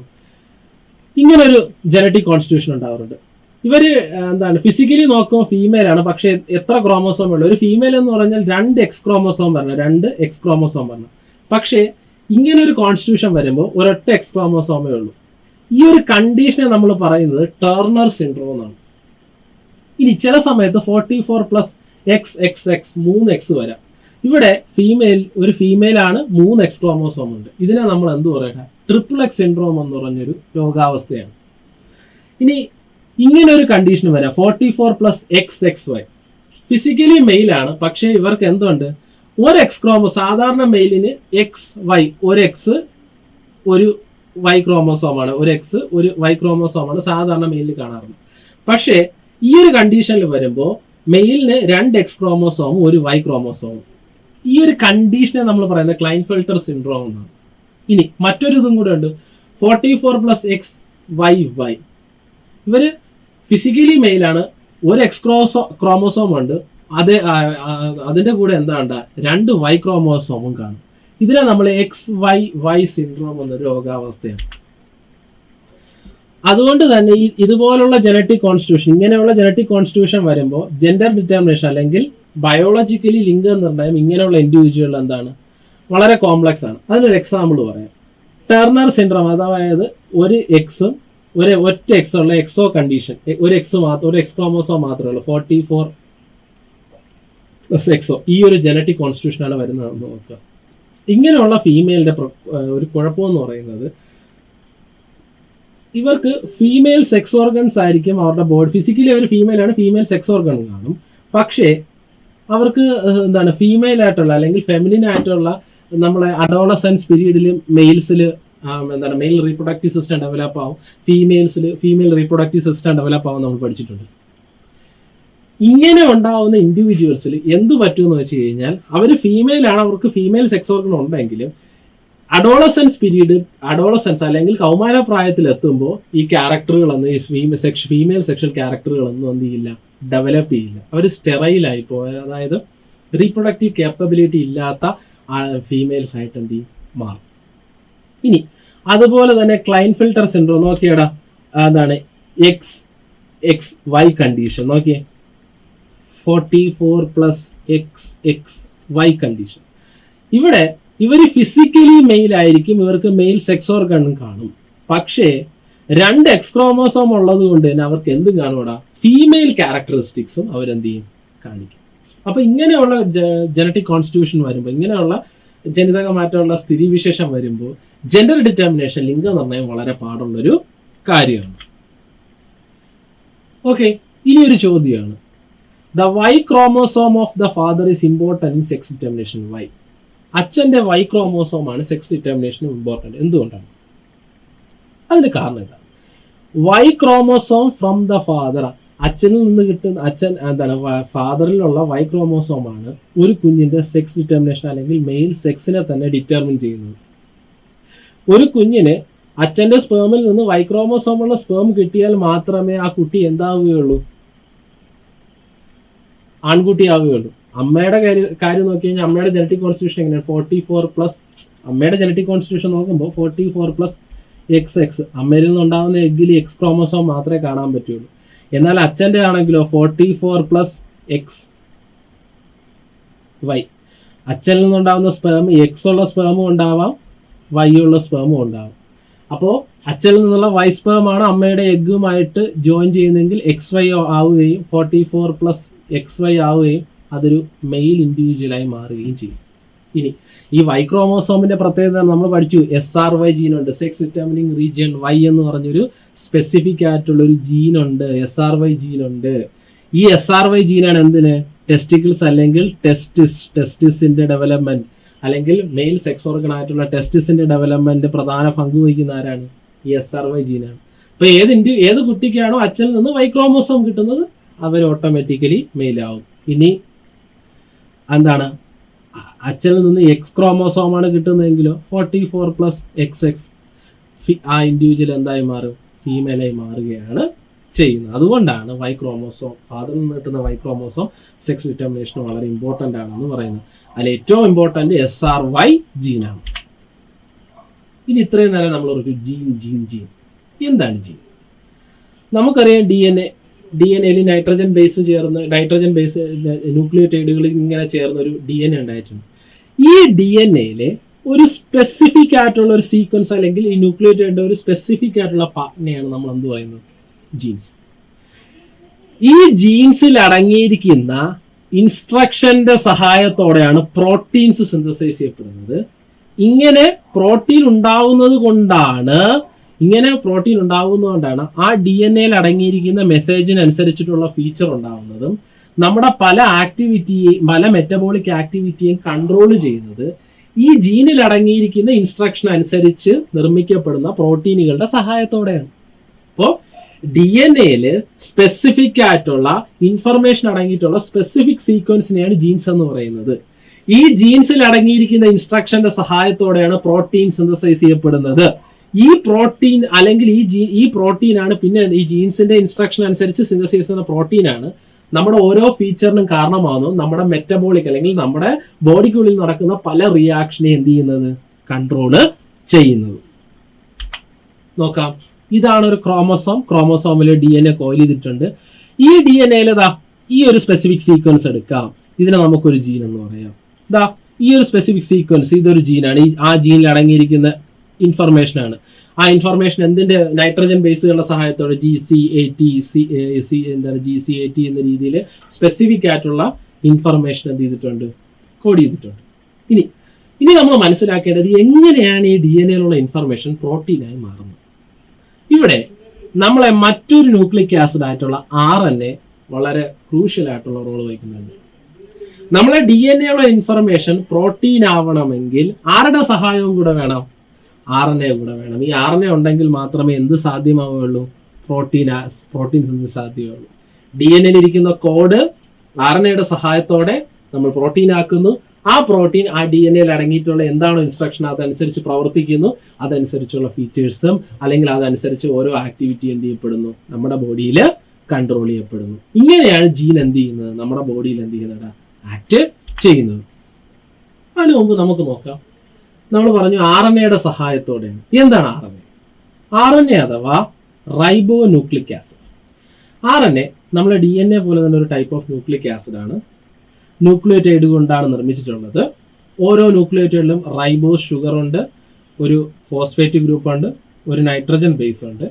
RNAയിലെ നൈട്രജൻ ബേസിൽ DNA ആയിട്ട് സിമിലർ ആണ്, പക്ഷെ ഒന്നിൽ മാത്രം എന്തുണ്ട്, വ്യത്യാസമുണ്ട്.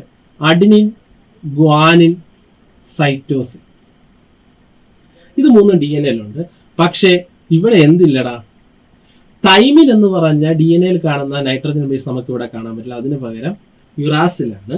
ഇനി അവിടെ DNAയിൽ ഡിയോക്സി റൈബോസ് ഷുഗർ ആണെങ്കിൽ ഇവിടെ എന്താണ്, റൈബോസ് ഷുഗർ. അപ്പൊ RNA DNA പോലെ ഒരു ന്യൂക്ലിക് ആസിഡ് ആണ്, ന്യൂക്ലിയോറ്റൈഡ് കൊണ്ടാണ് നിർമ്മിച്ചിട്ടുള്ളത്.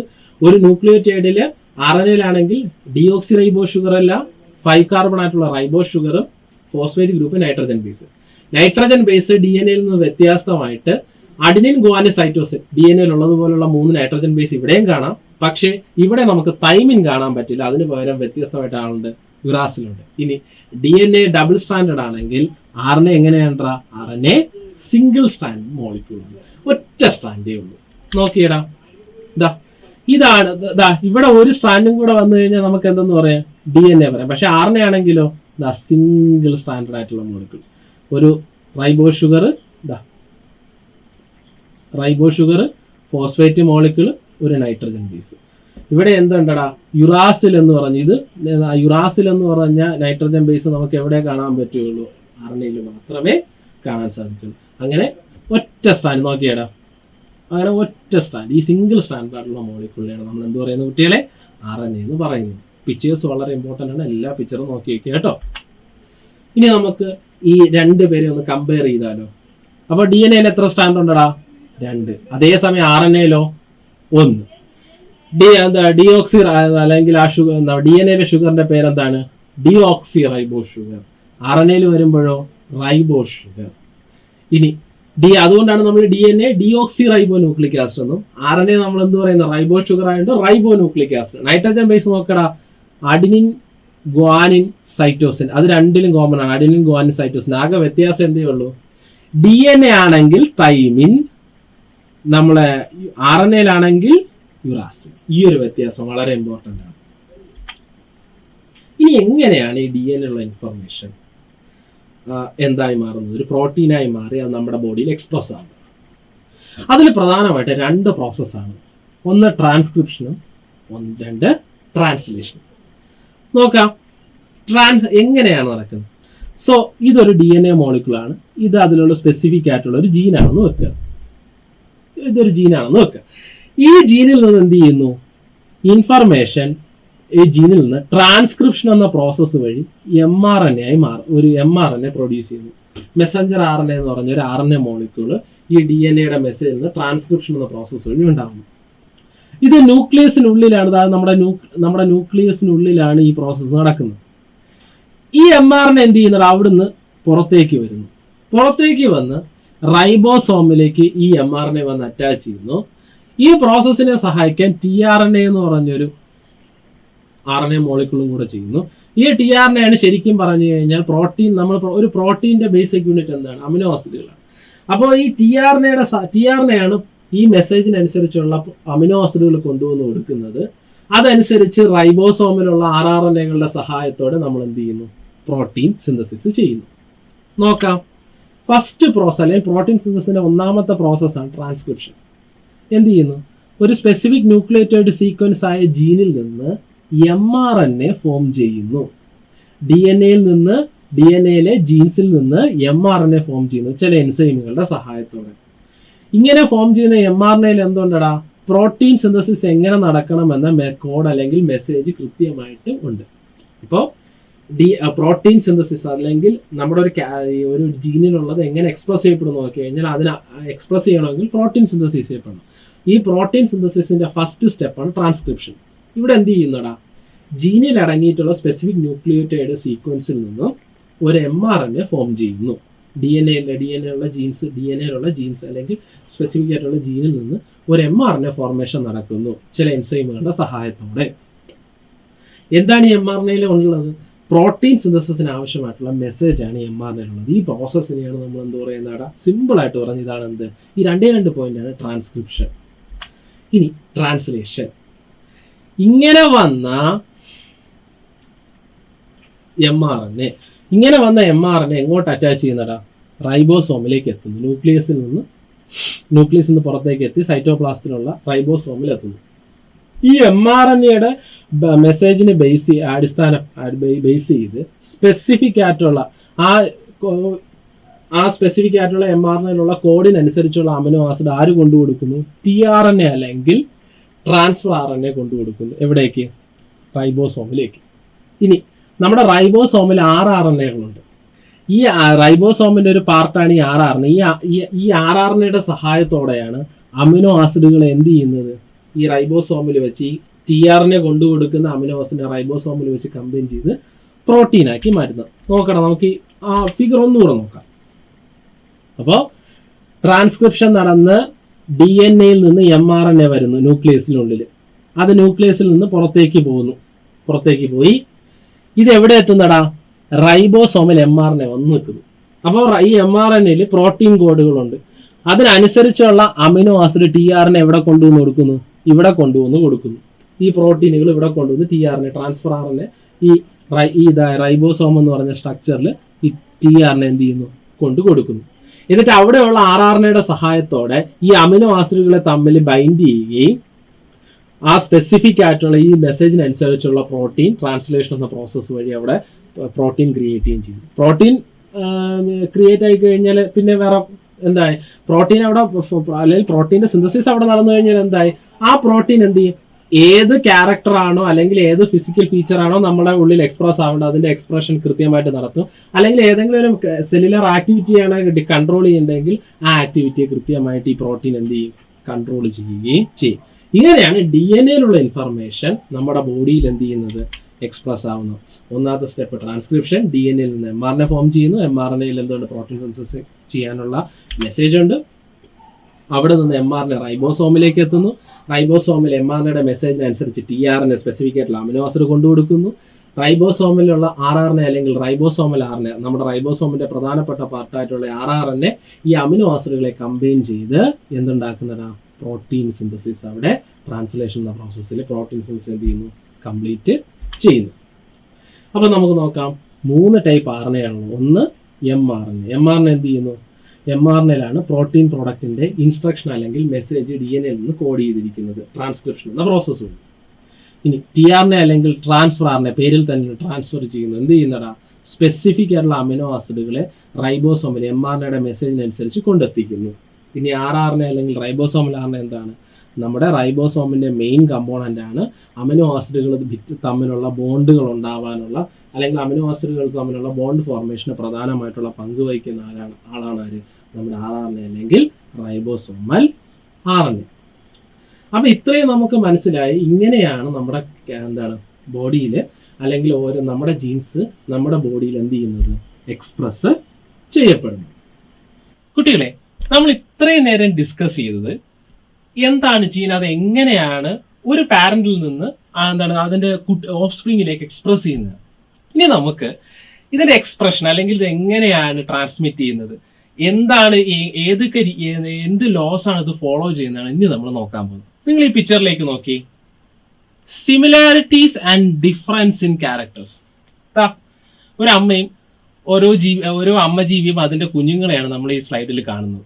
ഒരു പൂച്ച അമ്മ അതിന്റെ 4-5 കുട്ടികൾ നോക്കിയടാ. ആ അമ്മയുമായിട്ട് സിമിലാരിറ്റി ഉള്ളവരും ഉണ്ട്, ആ അമ്മയിൽ നിന്ന് വ്യത്യസ്തരായിട്ടുള്ള ആൾക്കാരും ഉണ്ട്. നമ്മുടെ സിംഹക്കുട്ടിയായാലും പട്ടിക്കുട്ടിയായാലും നോക്കിയടാ, ആ അമ്മയെ പോലിരിക്കുന്ന ആൾക്കാരും ആ അമ്മയുടെ ക്യാരക്ടർ അല്ലാത്ത ക്യാരക്ടർ ഉള്ള ആൾക്കാരെയും നമുക്ക് എന്ത് ചെയ്യാം? ഈ പിക്ചറിൽ കാണാം.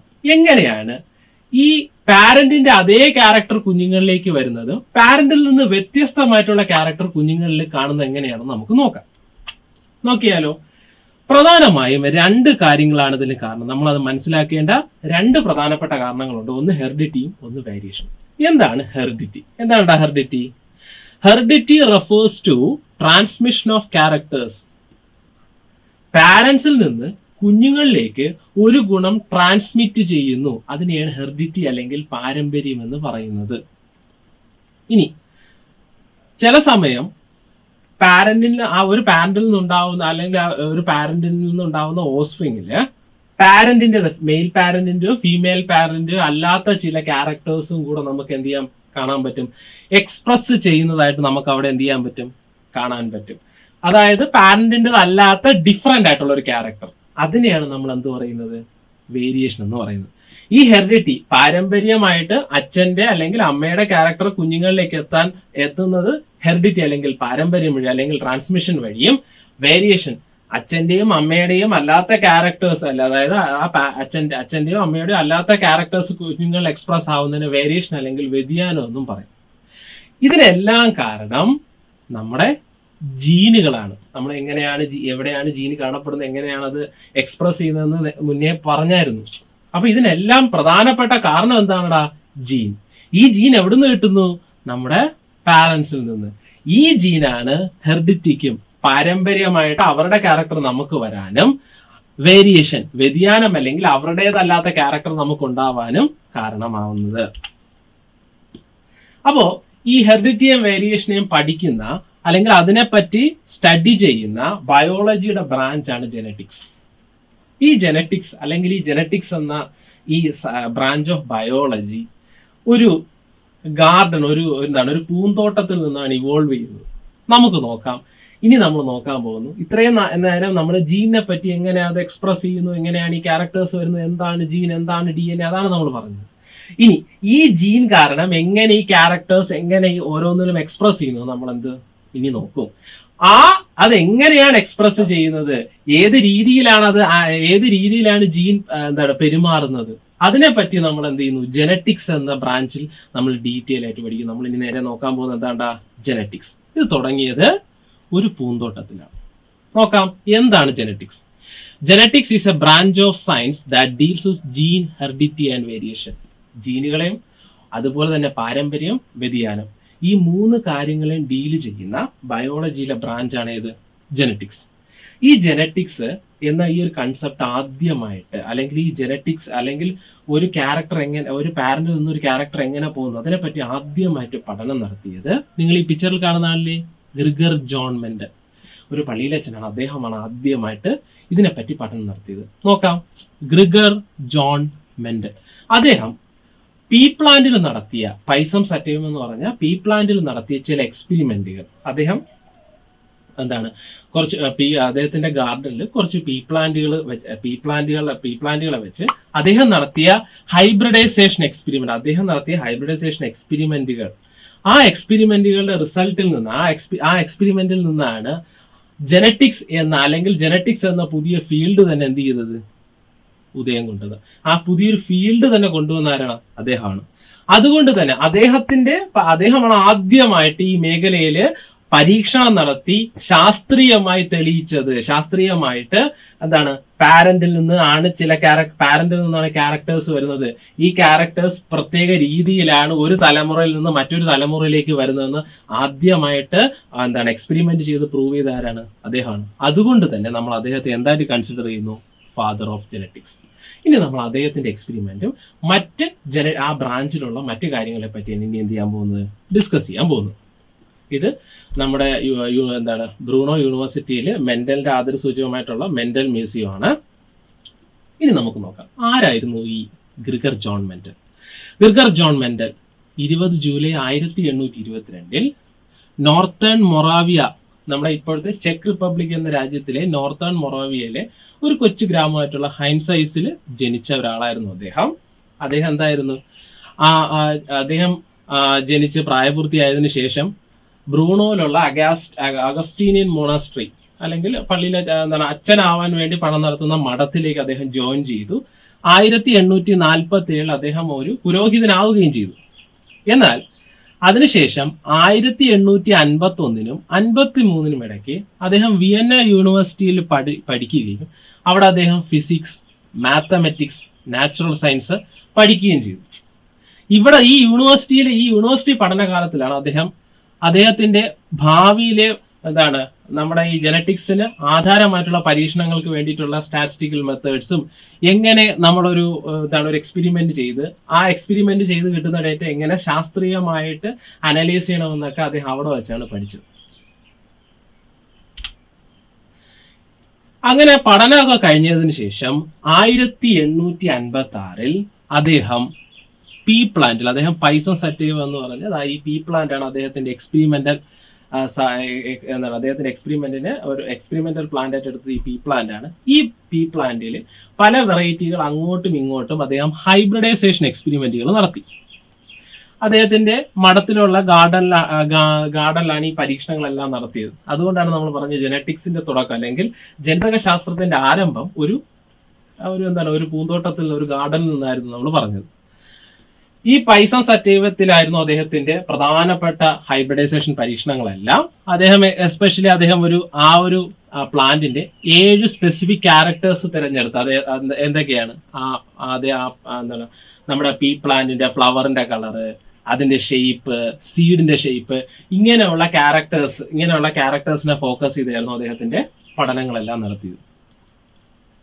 എന്നിട്ട് അദ്ദേഹം ഈ എക്സ്പെരിമെന്റ് നടത്തി അതിന്റെ അനാലിസിസിൽ അദ്ദേഹം മനസ്സിലായി A pair of factor control each character. ഏതൊരു ഓർഗാനിസം ആയിക്കോട്ടെ, അല്ലെങ്കിൽ നമ്മുടെ ഈ പീ പ്ലാന്റ് അദ്ദേഹം മനസ്സിലാക്കിയത്, ഈ പീ പ്ലാന്റില് അതിന്റെ ഒരു സ്പെസിഫിക് ആയിട്ടൊരു ഗുണം അല്ലെങ്കിൽ ഒരു ക്യാരക്ടറിനെ ഒരു പെയർ ഓഫ് ഫാക്ടേഴ്സ് ആണ് കൺട്രോൾ ചെയ്യുന്നത്. അദ്ദേഹം ആ ഫാക്ടറിനെ ഒരു സിമ്പൽ യൂസ് ചെയ്ത് റെപ്രസെന്റ് ചെയ്തു.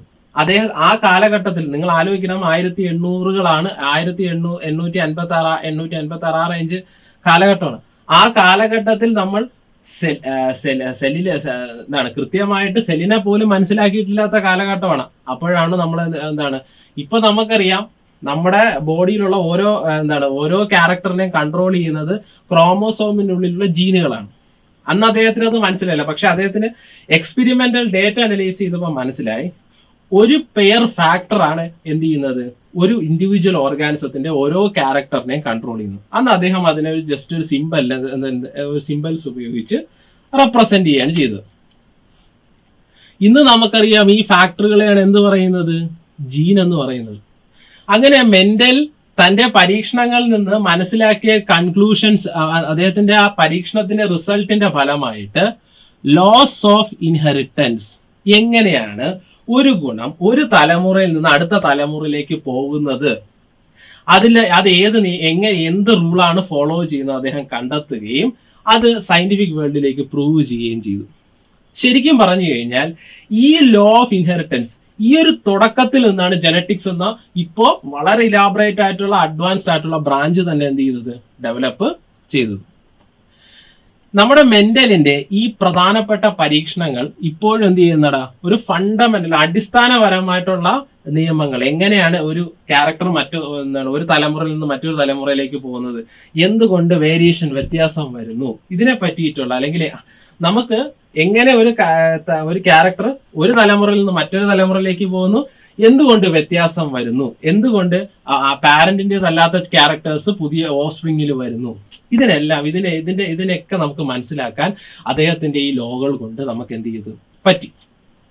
ഇനി നമുക്ക് നോക്കാം.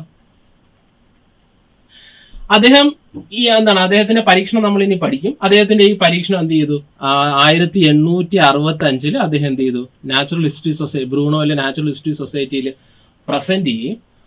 അതിന്റെ തൊട്ടടുത്ത വർഷം തന്നെ അദ്ദേഹം അതൊരു തീസിസ് ആയിട്ട്, ഒരു റിസർച്ച് ഒരു ഡോക്യുമെന്റ് ആയിട്ട്, ഒരു തീസിസ് ആയിട്ട് പബ്ലിഷ് ചെയ്തു. എക്സ്പെരിമെന്റ് ഓൺ പ്ലാന്റ് ഹൈബ്രിഡൈസേഷൻ എന്ന പേരിൽ ഒരു തീസിസ് ആയിട്ട് പബ്ലിഷ് ചെയ്തു.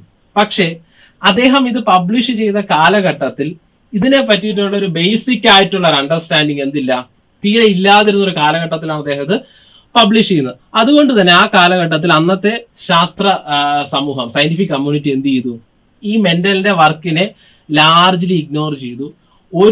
ജീവിച്ചിരുന്ന സമയത്ത് ഒരു റെക്കഗ്നിഷനും കിട്ടാതെ 1884 അദ്ദേഹം എന്ത് ചെയ്തു, മരിച്ചുപോയി. പക്ഷേ 1900 ആയപ്പോഴേക്കും നമ്മുടെ സെല്ലിനെ പറ്റിയിട്ടുള്ള അണ്ടർസ്റ്റാൻഡിങ് ഒക്കെ ഇലാബറേറ്റ്. അദ്ദേഹം മരിച്ച് 16 വർഷം കഴിഞ്ഞു. 1900 ആയപ്പോഴേക്കും അന്നത്തെ പ്രധാനപ്പെട്ട ബൊട്ടാണിസ്റ്റ് ആയിരുന്ന Hugo de Vries, Carl Correns, Erich von Tschermak, ഇവർ 3 പേരും മെന്റലിന്റെ വർക്കിന്റെ ആ സിഗ്നിഫിക്കൻസ്, ഇമ്പോർട്ടൻസ് മനസ്സിലാക്കി. അവര് മനസ്സിലാക്കിയതിന് ശേഷം മെന്റലിന്റെ ഫൈൻഡിങ്സ് എന്ത് ചെയ്തു, വേൾഡ് വൈഡ് അക്സെപ്റ്റ് ചെയ്തു. പക്ഷെ അദ്ദേഹം മരിച്ച് 16 വർഷത്തിന് ശേഷമാണ് അദ്ദേഹത്തിന്റെ കണ്ടുപിടുത്തത്തിന്, ആ കണ്ടുപിടുത്തത്തിന് വേണ്ടിയിരുന്ന റെക്കഗ്നിഷൻ എന്ത് ചെയ്തത്, കിട്ടിയത്. അദ്ദേഹത്തിന്റെ ആ കണ്ടുപിടുത്തം ജനറ്റിക്സ്, ജനിതക ശാസ്ത്രത്തിന്റെ ഏറ്റവും ബേസിക് ഫൗണ്ടേഷൻ ആയിട്ട് മാറുകയും ചെയ്തു. ഇപ്പോ ജനറ്റിക്സ് എന്ന് പറയുന്നത് എന്താണ്, ഒരു വലിയൊരു എക്സ്റ്റെൻസീവ് ബ്രാഞ്ച്, സയൻസിലെ തന്നെ ഏറ്റവും വലിയൊരു എക്സ്റ്റെൻസീവ്, ബയോളജിയിലെ തന്നെ ഒരു എക്സ്റ്റെൻസീവ് ബ്രാഞ്ചാണ്. ആയിരക്കണക്കിന് സയന്റിസ്റ്റുകൾ ദിവസവും ന്യൂമറസ് ആയിട്ടുള്ള കോൺട്രിബ്യൂഷൻ കൊടുക്കുന്ന ഒരു വലിയൊരു ശാസ്ത്ര ശാഖയായിട്ട് തന്നെ മാറി ജനറ്റിക്സ്. ഇന്ന് നമ്മുടെ പല അസുഖങ്ങൾക്കുള്ള മരുന്നും എല്ലാം ഈ ജനറ്റിക്സിന്റെ ഡെവലപ്മെന്റ് കാരണമാണ് നമുക്ക് എന്ത് ചെയ്യുന്നത്, ലഭിച്ചത്.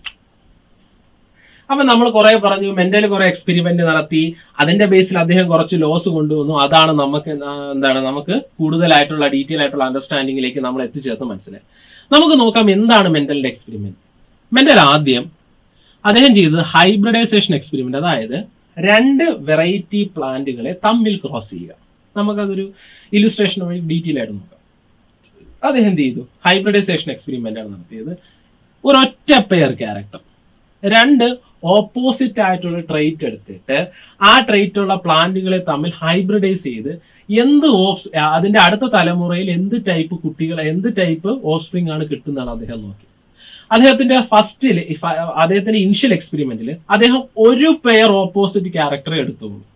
അതുകൊണ്ട് തന്നെ അദ്ദേഹത്തിന്റെ ആ എക്സ്പെരിമെന്റുകളെ നമുക്ക് mono hybrid cross, mono means ഒന്ന്, സിംഗിൾ, ഹൈബ്രിഡ് 2 ഓപ്പോസിറ്റ് ക്യാരക്ടർ ഉപയോഗിച്ചിട്ട് 2 ഡിഫറെന്റ് ക്യാരക്ടറുള്ള പ്ലാന്റുകളെ തമ്മിൽ ക്രോസ് ചെയ്ത് ഒരു ഹൈബ്രിഡ് ഡെവലപ്പ് ചെയ്യുന്നു.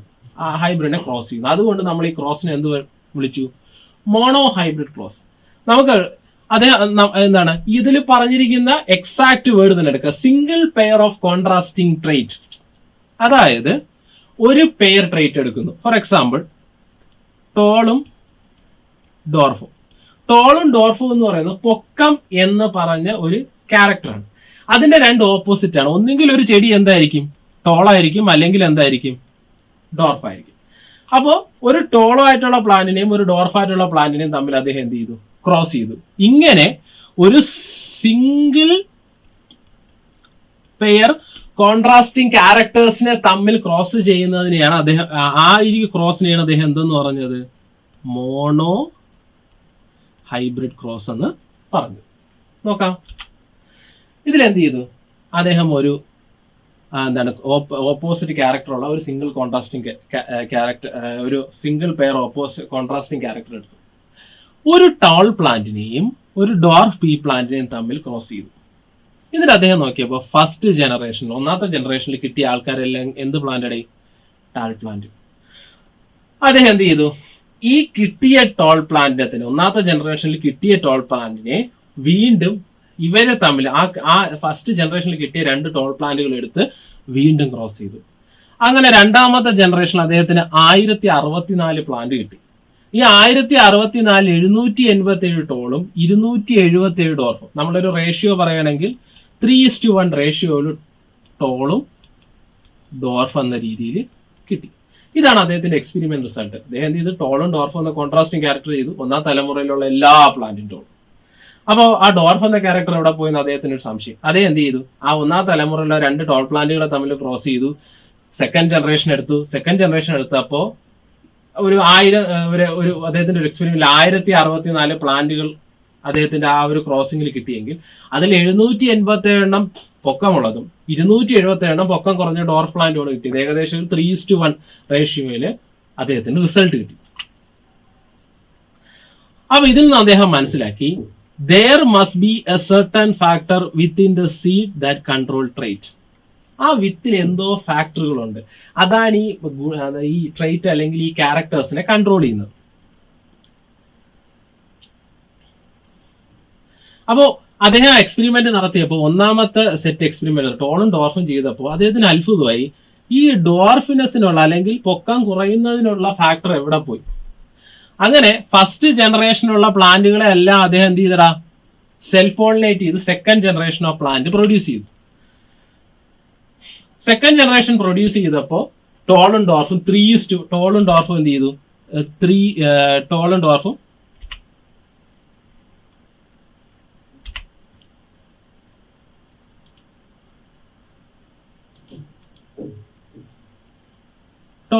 എന്ത് ചെയ്തടാ 3:1 റേഷ്യോയിൽ വന്നു.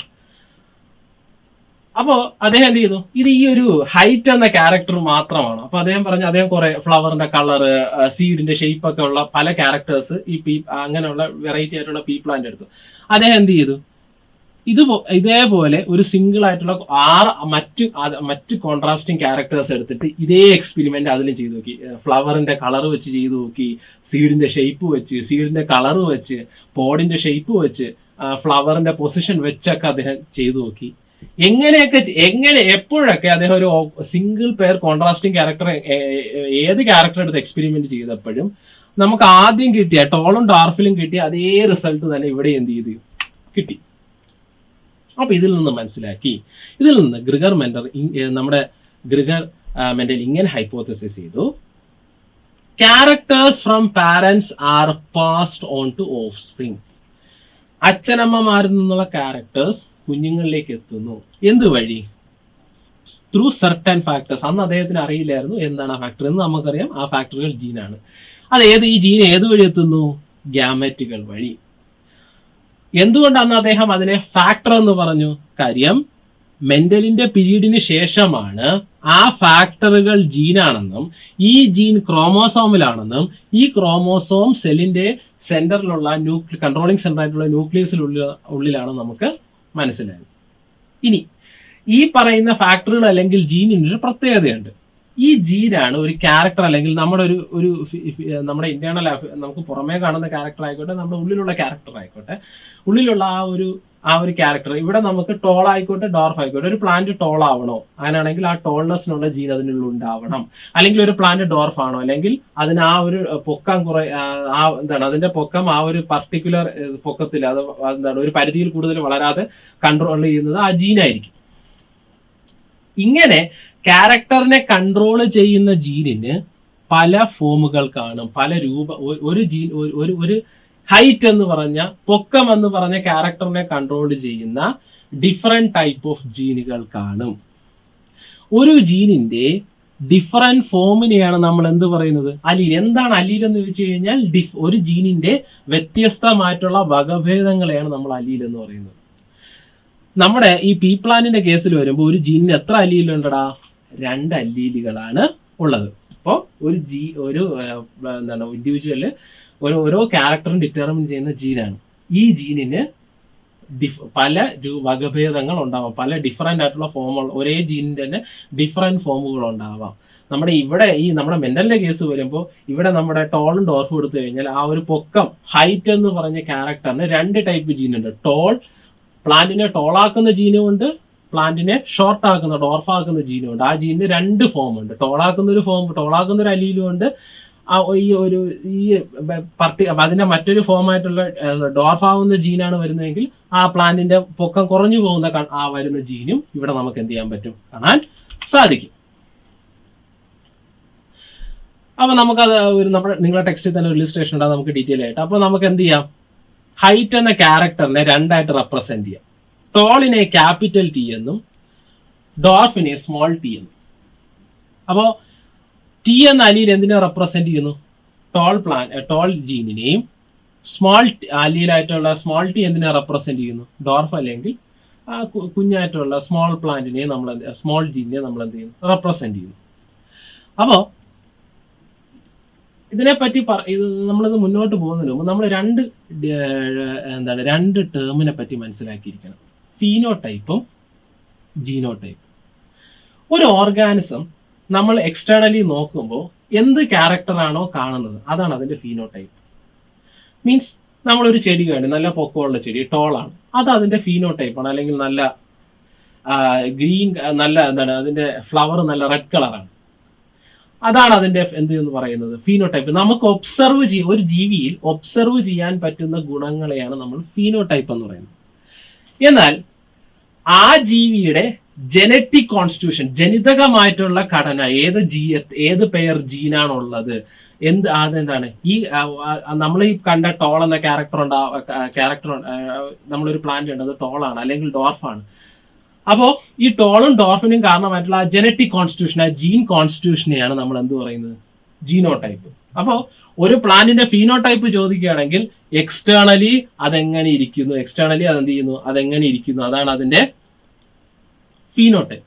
ഇനി രണ്ടാമത്തത് അതിന്റെ മീൻസ് ജീനോടൈപ്പ് എന്ന് ഉദ്ദേശിക്കുന്നത് എന്താണ് അതിന്റെ ജനറ്റിക് കോൺസ്റ്റിറ്റ്യൂഷൻ, അതിന്റെ ജീൻ മിക്സ് എങ്ങനെയാണ്, അതാണ് ജീനോടൈപ്പ് കൊണ്ട് എന്ത് ചെയ്യുന്നത്, ഉദ്ദേശിക്കുന്നത്.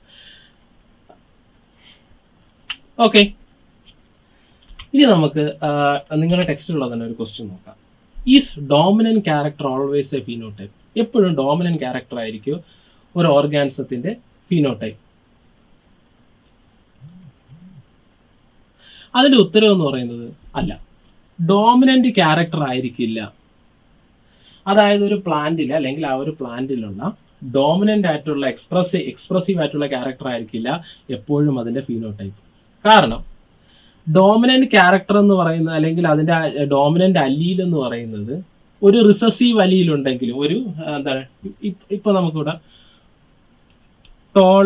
ടോൾ എന്ന ജീൻ എടുക്കാം. ക്യാപിറ്റൽ ടി എന്ന ജീനോടൈപ്പ് വന്നാലും ക്യാപിറ്റൽ ടി സ്മോൾ ടി എന്ന ജീനോടൈപ്പ് വന്നാലും പ്ലാന്റ് എന്തായിരിക്കും, ടോളായിരിക്കും. എപ്പോഴും ഡോമിനന്റ് ക്യാരക്ടർ ആയിരിക്കില്ല ഫീനോടൈപ്പ്. ചിലപ്പോൾ ഈ ജീൻ മിക്സ് ചെയ്യുമ്പോൾ റിസസീവ് ആയിട്ടുള്ള ആൾക്കാരും എന്ത് ചെയ്യും, എക്സ്പ്രസ് ചെയ്യും. For example dwarf, small T വരെയാണ് ഡോർഫ് എന്ന് പറഞ്ഞ കണ്ടീഷൻ ഇവിടെ എന്ത് ചെയ്യും, എക്സ്പ്രസ് ആവും.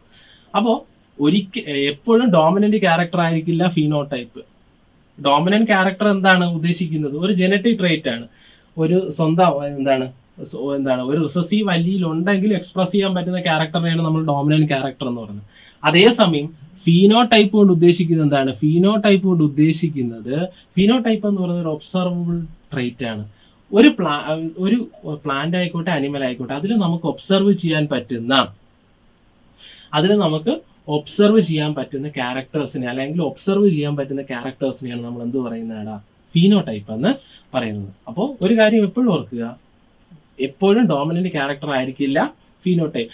ഡോമിനന്റ് ക്യാരക്ടർ ഫീനോടൈപ്പ് ആവാത്ത കണ്ടീഷനുകളും നമുക്കുണ്ട്.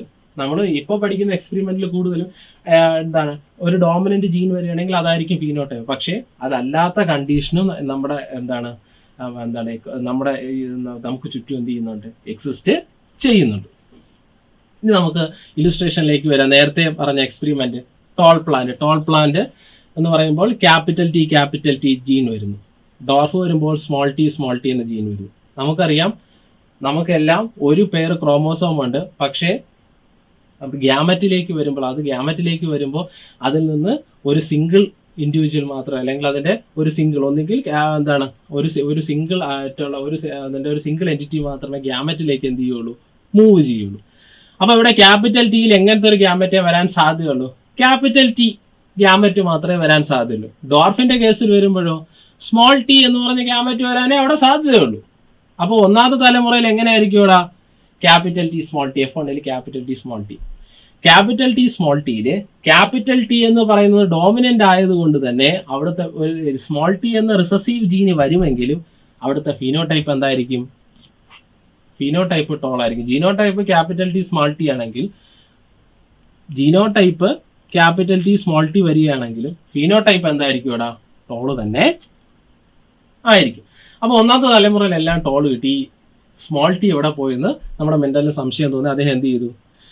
ഈ ഫസ്റ്റ് ജനറേഷനുള്ള 2 പേര് തമ്മിൽ എന്ത് ചെയ്തു? ക്രോസ് ചെയ്തു. Capital T small T into capital T small T. ഈ 2 ആൾക്കാരും ടോൾ പ്ലാന്റ് ആണ്. പക്ഷെ എന്തുകൊണ്ട്? റിസസീവ് ജീൻസും കൂടെ ഇതിന്റെ ഉള്ളിൽ ഇരിക്കുന്നുണ്ട്. പക്ഷെ പുറത്തേക്ക് ഫിനോടൈപ്പായിട്ട് എക്സ്പ്രസ് ആയില്ല എന്നേ ഉള്ളൂ. ഇവിടെ വരുമ്പോൾ നമുക്ക് 2 തരത്തിലുള്ള ഗ്യാമറ്റ് കിട്ടാൻ സാധ്യത. ഒന്നുകിൽ ക്യാപിറ്റൽ ടി അല്ലെങ്കിൽ സ്മോൾ ടി. ഒന്നുകിൽ ക്യാപിറ്റൽ ടി ഗ്യാമറ്റ് കിട്ടാം, അല്ലെങ്കിൽ സ്മോൾ ടി. ഇവിടെ നോക്കടാ, ഇവിടെയും ഒന്നുകിൽ ക്യാപിറ്റൽ ടി അല്ലെങ്കിൽ സ്മോൾ ടി. അപ്പൊ നമുക്കിവിടെ 4 പ്രധാനപ്പെട്ട കോമ്പിനേഷൻ ഉണ്ടാവും. ഇവിടുന്ന് ഒരു ക്യാപിറ്റൽ ടിയും ഇവിടുന്ന് ഒരു ക്യാപിറ്റൽ ടിയും കൂടെ മിക്സ് ചെയ്ത് ക്യാപിറ്റൽ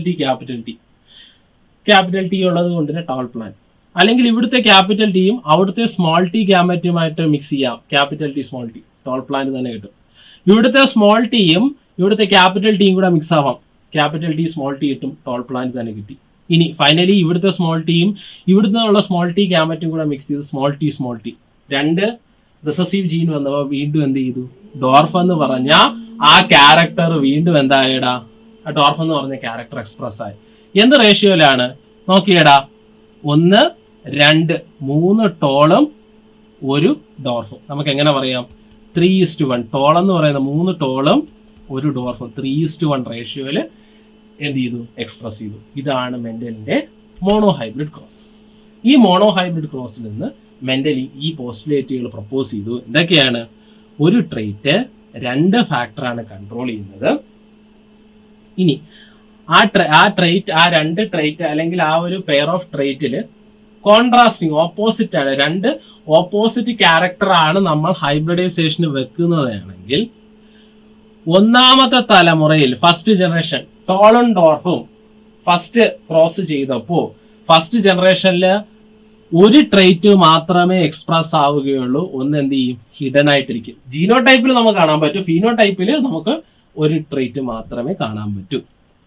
ഈ ആദ്യത്തെ തലമുറയിൽ വരുന്ന ട്രേറ്റിനെ നമ്മൾ ഡോമിനന്റ് എന്നും ആദ്യത്തെ തലമുറയിൽ ഒളിഞ്ഞിരിക്കുന്ന ഗുണത്തിനെ റിസസീവ് ട്രേറ്റ് എന്നും പറയും.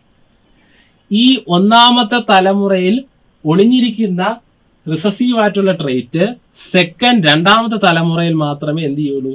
വീണ്ടും റീഅപ്പിയർ ചെയ്യുകയുള്ളൂ. ഇപ്പോൾ ഒരു ട്രേറ്റിനെ 2 ഫാക്ടറുകൾ ചേർന്നാണ്, 2 ഓപ്പോസിറ്റ് ട്രേറ്റുകളെയാണ് നമ്മൾ മിക്സ് ചെയ്യുന്നതെങ്കിൽ ഒരെണ്ണം എക്സ്പ്രസ് ചെയ്യും, ഒരെണ്ണം എന്ത് ചെയ്യടാ? ഹിഡൻ ആയിട്ടിരിക്കും. ഏത് ട്രേറ്റ് ആണോ ആദ്യം അപ്പിയർ ചെയ്യുക, ആദ്യത്തെ തലമുറയിൽ കാണുന്നതിനെ ഡോമിനന്റ് എന്നും അപ്പോൾ ഒളിഞ്ഞിരിക്കുന്നതിന് റിസസീവ് എന്നും പറയും. എന്ത് ചെയ്യുന്നു? ഈ ഹിഡൻ ആയിട്ടുള്ള ട്രേറ്റ് 2ാമത്തെ ജനറേഷനിൽ മാത്രമേ അടുത്ത് എന്ത് ചെയ്യുള്ളൂടാ? റീഅപ്പിയർ ചെയ്യുള്ളൂ. അപ്പൊ എപ്പോഴാണ് ഈ എന്ത് പറ്റുന്നത് നോക്കാം. നമ്മുടെ ഗ്യാമറ്റ് ഫോം ചെയ്യുമ്പോൾ ഫാക്ടറുകൾ എന്ത് ചെയ്യുന്നു? ഒരു ക്യാരക്ടറിനെ ഡിറ്റർമിൻ ചെയ്യുന്ന ഫാക്ടർ മിക്സ് ആവാതെയാണ്, അതായത് തമ്മിൽ മിക്സ് ആവാതെ ഇൻഡിവിജ്വൽ ആയിട്ടാണ് എന്ത് ചെയ്യുന്നത്? സെപ്പറേറ്റ് ചെയ്യുന്നത്.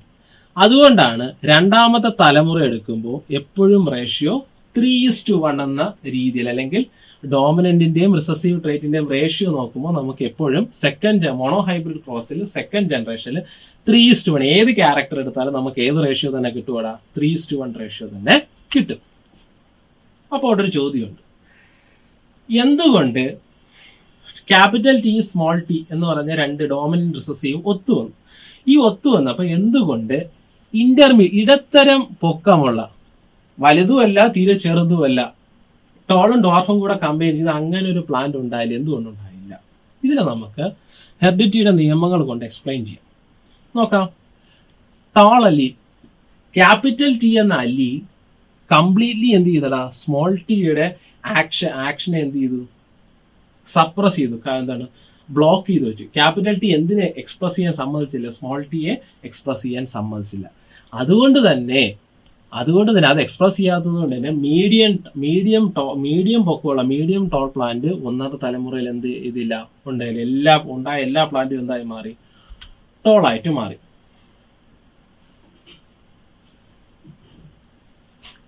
രണ്ടാമതൊരു ചോദ്യം നമ്മൾ ഈ എക്സ്പെരിമെന്റ് ആണ് നമുക്ക് മനസ്സിൽ വരും. ഫസ്റ്റ് ജനറേഷനിൽ ഡ്വാർഫ് എന്ന ക്യാരക്ടർ വന്നില്ല, പക്ഷേ അത് സെക്കൻഡ് ജനറേഷനിൽ വന്നു. എങ്ങനെ? നമുക്കറിയാം ഈ ക്യാരക്ടർ എന്ത് ചെയ്തിട്ടില്ല, ഫസ്റ്റ് ജനറേഷനിൽ എക്സ്പ്രസ് ചെയ്തില്ല. ഏത്, നമ്മുടെ എന്താണ്, ടോളും ഡോർഫുമാണ് എടുക്കുന്നതെങ്കിൽ ഡോർഫ് എന്ന റിസസീവ് ട്രേറ്റ് ഫസ്റ്റ് ജനറേഷനിൽ നമുക്ക് കാണാൻ പറ്റില്ല. F1 എന്തില്ല, ഡോർഫ് നമുക്ക് കാണാൻ പറ്റില്ല. കാര്യം അവിടെ ഡോമിനന്റ് ആയിട്ടുള്ള ടോൾ അല്ലിയിൽ അതിനെ എന്ത് ചെയ്തു, മാസ്ക് ചെയ്തു, അല്ലെങ്കിൽ അതിനെ തടഞ്ഞു വെച്ചു, അതിന്റെ ആക്ഷനെ തടഞ്ഞു വെച്ചു. ഇനി സെക്കൻഡ് ജനറേഷൻ F2 എത്തിയപ്പോഴേക്കും F1 പ്ലാന്റിനെ എന്ത് ചെയ്തു, സെൽഫ് പോളിനേറ്റ് ചെയ്തപ്പോൾ അവിടെയുള്ള മിക്സിങ്ങില് ഈ രണ്ട് F1 പ്ലാന്റുകളെ തമ്മിൽ സെൽഫ് പോളിനേറ്റ് ചെയ്തപ്പോൾ സ്മോൾ ടി എന്ന മിക്സിങ്, സ്മോൾ ടി എന്ന രണ്ട് റിസസീവ് അല്ലിയിൽ വരുന്ന ഒരു കോമ്പിനേഷൻ അവിടെ ഉണ്ടാവാനുള്ള ചാൻസ് ഉണ്ടായി. അതുകൊണ്ട് തന്നെ ഒരു റിസസീവ് ക്യാരക്ടർ എപ്പോഴും എക്സ്പ്രസ് ആവുകയുള്ളൂ, ആ റിസസീവ് അതിന്റെ ആ ഒരു പെയർ ഓഫ് ഫാക്ടറിൽ ആ പെയറിലുള്ള രണ്ടുപേരും റിസസീവ് ആണെങ്കിൽ മാത്രമേ എന്ത് ചെയ്യുള്ളൂ, അത് എക്സ്പ്രസ് ചെയ്യുള്ളൂ. F2 മാത്രമേ സ്മോൾ ടി എന്ന കോമ്പിനേഷൻ ഉണ്ടാവാനുള്ള സാധ്യത ഉണ്ടായുള്ളൂ. അതുകൊണ്ട് തന്നെ ആ ഒരു കണ്ടീഷനിൽ മാത്രം ഡോർഫ് എന്ന ക്യാരക്ടർ സെക്കൻഡ് ജനറേഷനിൽ വീണ്ടും വന്നു. ഇതിന് കാരണം മെൻഡൽസ് ലോ ഓഫ് സെഗ്രിഗേഷൻ, മെൻഡലിന്റെ സെഗ്രിഗേഷൻ നിയമമാണ്. അതെന്ത് സ്റ്റേറ്റ് ചെയ്യുന്നടാ, ഒരു അല്ലിയിൽ ക്യാപിറ്റൽ ടിയോ സ്മോൾ ടി ആയിക്കോട്ടെ, ഗ്യാമേറ്റ് ഫോർമേഷൻ എന്ത് ചെയ്യുന്നു, സെപ്പറേറ്റ് ചെയ്യുന്നു. ക്യാപിറ്റൽ ടി സ്മോൾ ടി എന്ന് പറഞ്ഞ ഒരു പെയറായിട്ടിരിക്കുന്ന ഗ്യാമേറ്റ് ആകുമ്പോൾ ക്യാപിറ്റൽ ടി ഗ്യാമേറ്റ് ഉണ്ടാവും, സ്മോൾ ടി ഗ്യാമേറ്റ് ഉണ്ടാവും, സെപ്പറേറ്റ് ആവുന്നു. എന്നിട്ട് എന്ത് ചെയ്യുന്നു, ഫെർട്ടിലൈസേഷൻ സമയത്ത് എന്ത് ചെയ്യുന്നു, റാൻഡം ആയിട്ട് ഒരു ചാൻസ് റീകോമ്പിനേഷൻ, രണ്ട് പാരന്റിൽ നിന്നുള്ള സ്മോൾ ടി ബൈ ചാൻസിൽ എന്ത് ചെയ്യാം, തമ്മിൽ മിക്സ് ചെയ്ത് സ്മോൾ ടി എന്ന കോമ്പിനേഷൻ വരാം. അപ്പൊ സെക്കൻഡ് ജനറേഷൻ അങ്ങനെ ഒരു മിക്സിങ്ങിന് ഒരു സാധ്യത, റാൻഡം ആയിട്ട് അങ്ങനെ ഒരു സാധ്യത ഉണ്ടായി. അതുകൊണ്ടാണ് ഡോർഫ് എന്ന് പറഞ്ഞ ക്യാരക്ടർ F1 എക്സ്പ്രസ് ചെയ്യാത്തത് F2 വീണ്ടും എന്ത് ചെയ്തത്, F2 വന്നു. അപ്പൊ വീണ്ടും തിരിച്ചു വന്നു. ഇപ്പൊ മെന്റലിന്റെ മോണോഹൈബ്രിഡ് ക്രോസ് അവിടെ കഴിഞ്ഞു. മെന്റലിന്റെ മോണോഹൈബ്രിഡ് ക്രോസിൽ നമുക്ക് രണ്ട് കാര്യം മനസ്സിലായി. ഒന്ന്, ഒരു ജീനിന്റെ രണ്ട് ഫോം ഉണ്ടെങ്കിൽ ഒരു ഡോമിനന്റ് ഫോമും ഒരു റിസസീവ് ഫോമും ഉണ്ട്. ഡോമിനന്റിന്റെ പ്രസൻസിൽ റിസസീവ് എക്സ്പ്രസ് ചെയ്യില്ല. റിസസീവ് എക്സ്പ്രസ് ചെയ്യണമെങ്കിൽ രണ്ട് പേരും റിസസീവിന്റെ തന്നെ ഒരു പെയറായിട്ട് വന്നാൽ മാത്രം എക്സ്പ്രസ് ചെയ്യുന്ന മനസ്സിലായി. രണ്ട്, ഗ്യാമറ്റുകൾ ഉണ്ടാകുമ്പോൾ ഒരു ഡോമിനന്റും റിസസീവ് ആയിട്ടുള്ള ജീനോ ടൈപ്പിലുള്ള ഒരു ഓർഗാനിസത്തിൽ ഗ്യാമറ്റുകൾ ഉണ്ടാകുമ്പോൾ ഡോമിനന്റ് ജീനും റിസസീവ് ജീനും ഇൻഡിപെൻഡന്റ്ലി സെപ്പറേറ്റ് ചെയ്യുന്നു. അങ്ങനെ സെപ്പറേറ്റ് ചെയ്ത് ഗ്യാമറ്റിലേക്ക് പോകുന്നു. ഈ ഗ്യാമറ്റുകൾ റാൻഡം ആയിട്ട് ഫെർട്ടിലൈസ് ചെയ്യുന്നു. ഈ രണ്ട് കാര്യം നമുക്ക് മോണോഹൈബ്രിഡ് ക്രോസിൽ മനസ്സിലായി. ഇനി ഡൈഹൈബ്രിഡ്, അതിനുശേഷം അദ്ദേഹം എന്ത് ചെയ്തു, ഒരു ക്യാരക്ടറിന് പകരം രണ്ട് പെയർ കോൺട്രാസ്റ്റിംഗ് ക്യാരക്ടേഴ്സ് എന്ത് ചെയ്യുക, രണ്ട് പെയർ കോൺട്രാസ്റ്റിംഗ് ക്യാരക്ടേഴ്സുള്ള പ്ലാന്റുകളെ തമ്മിൽ ഹൈബ്രിഡൈസ് ചെയ്യാൻ തുടങ്ങി. അദ്ദേഹത്തിന് ഈ ഒരു ടൈപ്പ് ക്രോസിനെ ഡൈഹൈബ്രിഡ് ക്രോസ്. ഇവിടെ എന്ത് ചെയ്തു, അദ്ദേഹം രണ്ട് പെയർ കോൺട്രാസ്റ്റിംഗ് ട്രേറ്റ് എടുത്തു. നമുക്കത് ഡീറ്റെയിൽ ആയിട്ട് ഈ എക്സാമ്പിൾ മനസ്സിലാക്കാം. ഇവിടെ അദ്ദേഹം പൊക്കമുള്ള റൗണ്ട് സീഡുള്ള പ്ലാന്റ്, രണ്ട് ക്യാരക്ടറാണ്, ടോളായിട്ട് സീഡിന്റെ ക്യാരക്ടർ എടുത്തു, പ്ലാന്റിന്റെ ഹൈറ്റ് എന്ന ക്യാരക്ടർ എടുത്തു. എന്നിട്ട് ടോളും റൗണ്ടും സീഡുള്ള ഒരു പാരന്റ് പ്ലാന്റ് എടുത്തു. അതിന്റെ റിസസീവ് ക്യാരക്ടർ ആയിട്ടുള്ള ഡോർഫായിട്ടുള്ള വ്രിങ്കിൾഡ് ചുളുങ്ങിയിരിക്കുന്ന വ്രിങ്കിൾഡ് സീഡുള്ള പ്ലാന്റും എടുത്തു. അപ്പോൾ രണ്ട് പെയർ കോൺട്രാസ്റ്റിംഗ് ക്യാരക്ടർ, ടോളും ഡോർഫും എടുത്തു, റൗണ്ടും വ്രിങ്കിൾഡും എടുത്തു. എന്നിട്ട് അതിനെ തമ്മിൽ അദ്ദേഹം ക്രോസ് ചെയ്തു. നോക്കിയടാ, ക്യാപിറ്റൽ ടി ഡോമിനന്റ് ആയിട്ടുള്ള tall, round capital R. Recessive വരുമ്പോൾ സ്മോൾ ടി വന്നാൽ ഡോർഫ്, സ്മോളർ വന്നാൽ വ്രിങ്കിൾഡ്. ഇവിടെ നിന്ന് ക്യാപിറ്റൽ ടിയും ക്യാപിറ്റൽ ആറും ഉള്ള ഒരു ഗ്യാമറ്റ് ഉണ്ടാവാൻ സാധ്യത. ഇവിടെ സ്മോൾ ടിയും സ്മോൾ ആർ ഉള്ള ഗ്യാമറ്റ് ഇവർ തമ്മിൽ മിക്സ് ചെയ്യുമ്പോൾ capital T small T capital R small R. നമുക്കറിയാം ഡോമിനന്റ് ആയിട്ടുള്ള ഒരു അല്ലീല്, ഡോമിനന്റ് ആയിട്ടുള്ള അല്ലീൽ ഒരെണ്ണം ഉണ്ട്, ഒരു ഡോമിനന്റ് ക്യാരക്ടർ അല്ലെങ്കിൽ ഡോമിനന്റ് അല്ലീൽ ഒരെണ്ണം ഉണ്ടെങ്കിൽ അവിടെ ആ പ്ലാന്റ് എന്ത് എക്സ്പ്രസ് ചെയ്യും, ഡോമിനന്റ് എക്സ്പ്രസ് ചെയ്യും. റിസസീവിനെ ഈ ഡോമിനന്റ് ക്യാരക്ടർ എന്ത് ചെയ്യും, മാസ്ക് ചെയ്യും. അതുകൊണ്ട് തന്നെ ടോൾ ആയിട്ടുള്ള റൗണ്ട് ആയിട്ടുള്ള ഡോമിനന്റ് ആയിട്ടുള്ള ക്യാരക്ടറാണ് നമുക്ക് F1 കിട്ടിയത്. ഈ F1 കിട്ടിയ ഇൻഡിവിജ്വൽസിനെ നമ്മൾ എന്ത് ചെയ്യുന്നു, ക്രോസ് പോളിനേറ്റ് ചെയ്യുന്നു. അങ്ങനെ ചെയ്യുമ്പോൾ ഒരു individual capital T small T capital R small ആറിൽ നിന്ന് ഇതുപോലെ 4 ടൈപ്പ് കോമ്പിനേഷൻ വരാൻ സാധ്യതയുണ്ട്. ഒന്ന് capital T capital R, capital T small R, small T capital R, small T small R. മറ്റേ പാരലിൽ നിന്ന് ഇതുപോലെ തന്നെ 4 കോമ്പിനേഷൻ വരാനുള്ള സാധ്യതയുണ്ട്. ഇവരെ നമുക്ക് മിക്സ് ചെയ്ത് എങ്ങനെയൊക്കെ ഉള്ള ക്യാരക്ടർ വരാം നോക്കിയടാ. ഫസ്റ്റ് നോക്കിയടാ, ക്യാപിറ്റൽ ടി ക്യാപിറ്റൽ ആർ നോക്കി, tall round seeded plant. Capital T capital dominant ആയിട്ടുള്ള ആൾക്കാർ തന്നെയാണ് ആ ഒരു ഫസ്റ്റ് കോമ്പിനേഷൻ വന്നിരിക്കുന്നത്. ആ പ്ലാന്റ് എന്തായിരിക്കും, ടോൾ റൗണ്ട് ആയിരിക്കും. ഇനി ഇത് നോക്കാം, capital T capital R small R. Tall capital T ഉള്ളതുകൊണ്ട് ടോള്, ക്യാപിറ്റൽ ആർ ഉള്ളതുകൊണ്ട് സ്മോൾ ആർ ഉണ്ടെങ്കിൽ ഡോമിനന്റ് ആയിട്ടുള്ള ക്യാപിറ്റൽ ആർ ഉള്ളതുകൊണ്ട് റൗണ്ട് നമുക്ക് പറയാം. അടുത്ത് നോക്കിയിടാ, capital T small T capital R ഇവിടെയും ടോൾ റൗണ്ട് തന്നെ വരും. Capital T small T capital R small R tall round തന്നെ വരും. രണ്ടാമത് നോക്കാം, ഇനി ക്യാപിറ്റൽ ടി സ്മോൾ ആറും ബാക്കിയുള്ള 4 ഗ്യാമറ്റുമായിട്ട് മിക്സ് ചെയ്ത് നോക്കാം. Capital T capital R small R ഇവിടെയും ടോൾ റൗണ്ട് വരും. പക്ഷെ അടുത്ത് നോക്കടാ, capital T small R capital T പ്രകാരം ടോള് വരും. പക്ഷേ സ്മോൾ ആർ ആയതുകൊണ്ട് റൗണ്ട് ആയിരിക്കില്ല, വ്രിങ്കിൾഡ് സീഡ് ആയിരിക്കും. അടുത്ത് വീണ്ടും നോക്കാം, capital T small T capital R small R tall round. Capital T small R ഇവിടെയും രണ്ടാമത്തെ പെയർ റിസസീവ് പെയർ വന്നു, അതുകൊണ്ട് ഇവിടെ ടോൾ ആയിരിക്കും, പക്ഷെ ഇവിടെ എന്താണ്, വ്രിങ്കിൾഡ് ആയിരിക്കും. ഇനി നോക്കിയടാ, അടുത്ത മൂന്നാമത്തെ സെറ്റ് നോക്കാം, capital T small T capital R tall round. Capital T small T capital R small R tall round. പക്ഷെ ഇവിടെ നോക്കടാ, small T capital R small T വന്നാൽ എന്താണ്, രണ്ടും ഒരു റിസസീവ് പെയർ വന്നു, സോ ഡോർഫ് ആയിരിക്കും. പക്ഷെ ഇവിടെ ക്യാപിറ്റൽ ആർ അത് ഡോമിനന്റ് ക്യാരക്ടർ ആണ്, റൗണ്ട്. അടുത്ത് നോക്കിയടാ, small T capital R small R dwarf വരും. പക്ഷെ ഇവിടെ ക്യാപിറ്റൽ ആർ സ്മോൾ ആർ ഒരു റിസസീവ് ഉണ്ടെങ്കിൽ ഒരു ഡോമിനന്റ് ഉള്ളത് കൊണ്ട് റൗണ്ട് എന്ന ക്യാരക്ടർ ഇവിടെ എക്സ്പ്രസ് ആവും. ഇനി നമുക്ക് നാളെ നോക്കാം, capital T capital R small R tall round. Capital T small R capital T ഉള്ളതുകൊണ്ട് ടോൾ വരും. പക്ഷെ ആർ എന്ന റിസസീവ് കോമ്പിനേഷൻ ആയിട്ട് വ്രിങ്കിൾഡ് വരും. നോക്കിയടാ, small T capital R small T എന്ന dwarf, capital R small R capital R ഉള്ളത് കൊണ്ട് റൗണ്ട് വരും. Finally capital T small T small R dwarf wrinkled. ഇവിടുത്തെ പ്രത്യേകം ശ്രദ്ധിച്ചാടാ, നമുക്ക് ടോൾ റൗണ്ട് പ്ലാന്റ് കിട്ടി, ഡോർഫ് വ്രിങ്കിൾഡ് ആയിട്ടുള്ള പാരന്റ് പ്ലാന്റ് കിട്ടി. അതോടൊപ്പം തന്നെ നമുക്ക് ടോൾ വ്രിങ്കിൾഡ് എന്ന ഒരു ടൈപ്പ് പ്ലാന്റും കിട്ടി, ഡോർഫ് റൗണ്ട് എന്ന പാരന്റിനെ പോലെ അല്ലാത്ത വ്യത്യസ്തമായിട്ടുള്ള പ്ലാന്റുകളെ നമുക്ക് ഇവിടെ എന്ത് ചെയ്തു, കിട്ടി.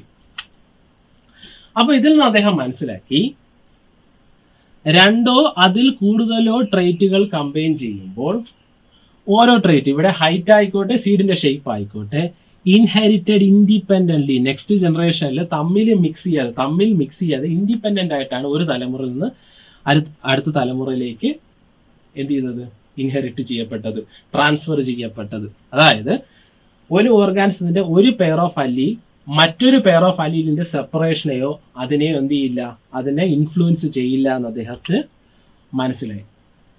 അതുകൊണ്ടാണ് ഞാൻ നേരത്തെ നമ്മൾ അത് പറഞ്ഞതിന് ശേഷം അവസാനം പറഞ്ഞു, പാരന്റിൻ്റെതല്ലാത്ത ക്യാരക്ടേഴ്സ് നമുക്ക് സെക്കൻഡ് ജനറേഷനിൽ കിട്ടി. എന്തുകൊണ്ട്? നമുക്കറിയാം, ഓരോ പാരന്റ് പ്ലാന്റിലും ഓരോ ട്രേറ്റിന്റെ 2 അല്ലീല് കാണും. നമ്മൾ പ്രൊഡ്യൂസ് ചെയ്യുന്ന ഹൈബ്രിഡ് ഓഫ് സ്പ്രിങ്ങിന് ഇതിന്റെ ഒരു മിക്സ് ഓഫ് അല്ലീലായിരിക്കും കിട്ടുന്നത്. ഗ്യാമേറ്റ് ഫോർമേഷന്റെ സമയത്തും ഫെർട്ടിലൈസേഷന്റെ സമയത്തും ഈ അല്ലീലുകൾ അങ്ങോട്ടും ഇങ്ങോട്ടും തമ്മിൽ റാൻഡം ആയിട്ട് മിക്സ് ചെയ്യുമ്പോൾ പാരന്റിൻ്റെതല്ലാത്ത പുതിയ ചില കോമ്പിനേഷനുകൾ കിട്ടും. അങ്ങനെയാണ് ഒരു ഇൻഡിവിജ്വലിൽ എന്തുണ്ടാവുന്നതാ, വേരിയേഷൻ അല്ലെങ്കിൽ വ്യതിയാനം ഉണ്ടാകുന്നത്. അപ്പോൾ വേരിയേഷൻ ഉണ്ടാവുന്നത് എന്തുകൊണ്ടാണ്? നമ്മുടെ ടേമായിട്ട് പറഞ്ഞു കഴിഞ്ഞാൽ ഇൻഡിപെൻഡന്റ് അസോർട്ട്മെന്റ്. ഓരോ ക്യാരക്ടറും ഓരോ കോൺട്രാസ്റ്റിംഗ് ട്രേറ്റും ഇൻഡിപെൻഡന്റ് ആയി സെപ്പറേറ്റ് ആവുന്നു. അതുപോലെ തന്നെ ഇൻഡിപെൻഡന്റ് അസോർട്ട്മെന്റ് ആൻഡ് സെഗ്രിഗേഷൻ, അല്ലീലും എന്ത് ചെയ്യുന്നു, റാൻഡം ആയിട്ട് സെഗ്രിഗേറ്റ് ചെയ്ത് റാൻഡം ആയിട്ട് റീകോമ്പിനേഷൻ നടന്ന് പുതിയ കോമ്പിനേഷൻ ഉണ്ടാവുന്നു. അതുകൊണ്ടാണ് F2 ജനറേഷനിൽ F2-ല് പാരന്റിൻ്റെതല്ലാത്ത വേരിയേഷനുള്ള പുതിയ ക്യാരക്ടറുകൾ F2 ജനറേഷനിൽ നമുക്ക് എന്ത് ചെയ്യാൻ പറ്റുന്നത്, കാണാൻ സാധിക്കുന്നത്. അപ്പോൾ ഇവിടെ ഒരു കുട്ടി ഡൗട്ട് ചോദിക്കുന്നുണ്ട്, characters often exhibit more than 2 traits. ഇനി ക്യാരക്ടേഴ്സ് എന്ത് ചെയ്യുന്നുണ്ട്, ഒന്നിൽ കൂടുതൽ ട്രേറ്റുകൾ എന്ത് ചെയ്യുന്നുണ്ട്, എക്സിബിറ്റ് ചെയ്യുന്നുണ്ട്. എന്തായിരിക്കും ഇതിന് കാരണം? അപ്പൊ നമ്മൾ ഇത്രയും പറഞ്ഞത് മെന്റൽ എക്സ്പെരിമെന്റും അതിനെ ബേസ് ചെയ്തിട്ടുള്ള ലോസുമാണ്. ഈ മെന്റൽ കൊണ്ടുവന്ന ഈ കൺസെപ്റ്റുകളാണ് ജനറ്റിക്സിന്റെ അടിസ്ഥാനം അല്ലെങ്കിൽ ഫൗണ്ടേഷൻ. പക്ഷേ നമുക്ക് ചുറ്റുമുള്ള ഡൈവേഴ്സിറ്റിയെ ഇതുകൊണ്ട് എക്സ്പ്ലെയിൻ ചെയ്യാൻ പറ്റില്ല. ആ കുട്ടി ചോദിക്കുന്ന ഒരു ചോദ്യമുണ്ട്, didn't character of an exhibit more than 2 traits. ഒരു ക്യാരക്ടർ ഒന്നിൽ കൂടുതൽ ട്രേറ്റ്, ഇത് നമ്മളൊരു ഒരു പർട്ടിക്കുലർ ക്യാരക്ടർ ഒരു സിംഗിൾ ട്രേറ്റിനാണ് എക്സ്പ്രസ് ചെയ്യുന്നത്. പക്ഷേ ചില ക്യാരക്ടേഴ്സ് ഒന്നിൽ കൂടുതൽ ട്രേറ്റുകൾ എന്ത് ചെയ്യുന്നു, എക്സ്പ്രസ് ചെയ്യുന്നു. എല്ലാം നമുക്ക് എന്താണ് മെന്റൽ പറഞ്ഞതുപോലെയല്ല നടക്കുന്നത്. മെന്റലിന്റെ പഠനത്തിന് ശേഷം ഈ ഒരു ജനറ്റിക്സ് എന്ന മേഖലയിൽ കൂടുതൽ പഠനങ്ങൾ നടക്കുകയും എന്താണ് ജീനുകൾ തമ്മിലുള്ള കോംപ്ലക്സ് ആയിട്ടുള്ള ഇന്ററാക്ഷൻ മനസ്സിലാക്കുകയും എൻവയറമെന്റ് നമ്മുടെ ചുറ്റുപാടിന് അതിലുള്ള റോള് മനസ്സിലാക്കുകയും മറ്റ് ഫാക്ടേഴ്സും ഒക്കെ നമ്മൾ മനസ്സിലാക്കിയപ്പോൾ മെന്റലിന്റെ നിയമങ്ങൾക്ക് എല്ലാത്തിലും നമുക്ക് മെന്റലിന്റെ ലോ കൊണ്ട് അപ്ലൈ ചെയ്യാൻ പറ്റില്ല. അങ്ങനെ മെന്റലിന്റെ ലോ അപ്ലൈ ചെയ്യാൻ പറ്റാത്ത സ്ഥലത്ത് അവിടെ ഒരു പുതിയൊരു കൺസെപ്റ്റ് വന്നു, നോൺ മെന്റലി ഇൻഹെറിറ്റൻസ്. വളരെ സിമ്പിൾ ആയിട്ട് നോക്കാം. നോൺ മെന്റലി ഇൻഹെറിറ്റൻസിന് ഒരു എക്സാമ്പിൾ നോക്കാം. If A red flavoured 4 o'clock plant is hybridized with white flowered plant. ഒരു ചുവന്ന നിറമുള്ള 4 മണി പൂവിനെ ഒരു വെള്ള 4 മണി പൂവായിട്ട് നമ്മൾ എന്ത് ചെയ്യണം, ഹൈബ്രിഡൈസ് ചെയ്യും. നമ്മൾ വിചാരിക്കുക എന്താണ്, ഏതെങ്കിലും ഒരെണ്ണം നമ്മൾ മെന്റലിന്റെ തിയറിയിലാണ് നിൽക്കുന്നതെങ്കിൽ ഒന്ന് റെഡ് ആയിരിക്കും, ഒന്നെങ്കിൽ റെഡ് അല്ലെങ്കിൽ ഒരു വൈറ്റ് ഫ്ലവർ ആയിരിക്കും നമ്മൾ പ്രതീക്ഷിക്കുന്നത്. പക്ഷെ ഇവിടെ കിട്ടുന്നതാണ് പിങ്ക് ഫ്ലവർ. ഇവിടുത്തെ കുഴപ്പം ഡോമിനന്റ് ആയിട്ടുള്ള അലീലിന് പൂർണ്ണമായിട്ട് നമ്മുടെ റിസസീവ് ആയിട്ടുള്ള ട്രേറ്റിനെ റെഡ് കളറിന് പൂർണ്ണമായിട്ട് വൈറ്റ് കളറിനെ എന്ത് ചെയ്യാൻ പറ്റുന്നില്ല, അതിനെ അതിന്റെ എക്സ്പ്രഷനെ ബ്ലോക്ക് ചെയ്യാൻ പറ്റുന്നില്ല. ഈ ഒരു ടൈപ്പ് ഓഫ് കണ്ടീഷൻ നമ്മൾ ഇൻകംപ്ലീറ്റ് ഡോമിനന്റ്, അതായത് ഡോമിനന്റ് ആയിട്ടുള്ള ക്യാരക്ടർ കംപ്ലീറ്റ്ലി ഡോമിനന്റ് അല്ല, റിസസീവ് ആയിട്ടുള്ള ക്യാരക്ടർ കുറച്ച് എന്ത് ചെയ്യും, എക്സ്പ്രസ് ചെയ്യും. മറ്റൊരു എക്സാമ്പിൾ ആണ് നമ്മുടെ കന്നുകാലികളിലും കുതിരകളുടെയൊക്കെ റോൺ കോട്ട് പാറ്റേൺ, അല്ലെങ്കിൽ അവരുടെ തൊലിയുടെ ആ ഒരു കളർ പാറ്റേൺ. ഇവിടെ എന്ത് സംഭവിക്കുന്നതെന്ന് വെച്ച് കഴിഞ്ഞാൽ, ഒരു പശുവിന്റെയോ അല്ലെങ്കിൽ ഒരു കുതിരയുടെയോ കേസ് എടുക്കുമ്പോൾ അതിന്റെ പാരന്റിൽ നിന്ന് ഈ അവരുടെ കോട്ട് കളർ അല്ലെങ്കിൽ അവരുടെ ബോഡിയുടെ ആ കോട്ട് കളറിനുമായിട്ടുള്ള ജീനുകളെല്ലാം എന്ത് ചെയ്യും, അച്ഛനിൽ നിന്ന് കിട്ടുന്ന ജീനും അമ്മയിൽ നിന്ന് കിട്ടുന്ന ജീനും എന്ത് ചെയ്യും, രണ്ടും എക്സ്പ്രസ് ആവും. ഡോമിനന്റ് റിസസീവ് എന്ന ഒരു കണ്ടീഷൻ വരുന്നില്ല. ഇവിടെ ഇതിനെ കൺട്രോൾ ചെയ്യുന്ന ഈ കോട്ട് പാറ്റേനെ കൺട്രോൾ ചെയ്യുന്ന എല്ലാ ജീനും എന്ത് ചെയ്യുന്നു, എക്സ്പ്രസ് ചെയ്യുന്നു. ഈ ഒരു കണ്ടീഷനെ നമ്മൾ കോഡോമിനൻസ് എന്ന് പറയും. ഇനി മൂന്നാമത്തെ ഒരു കണ്ടീഷനാണ് മൾട്ടിപ്പിൾ അലീൽസ്. അത് നമ്മുടെ ഹ്യൂമൻസിലെ ബ്ലഡ് ഗ്രൂപ്പിലാണ് വരുന്നത്. നമുക്കറിയാം, നമുക്ക് എ ടൈപ്പ് ബ്ലഡ് ഉണ്ട്, ബി ടൈപ്പ് ഉണ്ട്, AB ടൈപ്പ് ഉണ്ട്, O ടൈപ്പ് ബ്ലഡ് ഉണ്ട്. 4 ടൈപ്പ് ബ്ലഡ് ഗ്രൂപ്പ് ഉണ്ട്. മനുഷ്യനിൽ ബ്ലഡ് ഗ്രൂപ്പിനെ ഡിറ്റർമിൻ ചെയ്യുന്നത് നമ്മൾ പറഞ്ഞിട്ടുണ്ട്, ഒരു ജീനിന് 2 ഡിഫറൻറ്റ് ഫോമേ ഉള്ളൂ എന്നാണ് മെന്റലിന്റെ പരീക്ഷണങ്ങളൊക്കെ പറഞ്ഞത്. എന്നാൽ അങ്ങനെയല്ല ശരിക്കും റിയാലിറ്റിയിൽ. ചില ജീനുകൾക്ക് 2ൽ കൂടുതൽ അല്ലീലുകളുണ്ട്. നമ്മുടെ ബ്ലഡ് ഗ്രൂപ്പ് സിസ്റ്റം അല്ലെങ്കിൽ ABO ബ്ലഡ് ഗ്രൂപ്പ് അതിന് ഏറ്റവും വലിയ എക്സാമ്പിൾ ആണ്. കാര്യം ബ്ലഡ് ഗ്രൂപ്പിനെ കൺട്രോൾ ചെയ്യുന്നത് IA, IB, I എന്ന് പറഞ്ഞ 3 അല്ലീലുകളാണ്. അപ്പോൾ 1ൽ കൂടുതൽ അല്ലീലുകൾ ചില സമയത്ത് ഒരു ക്യാരക്ടറിനെ കൺട്രോൾ ചെയ്യാറുണ്ട്.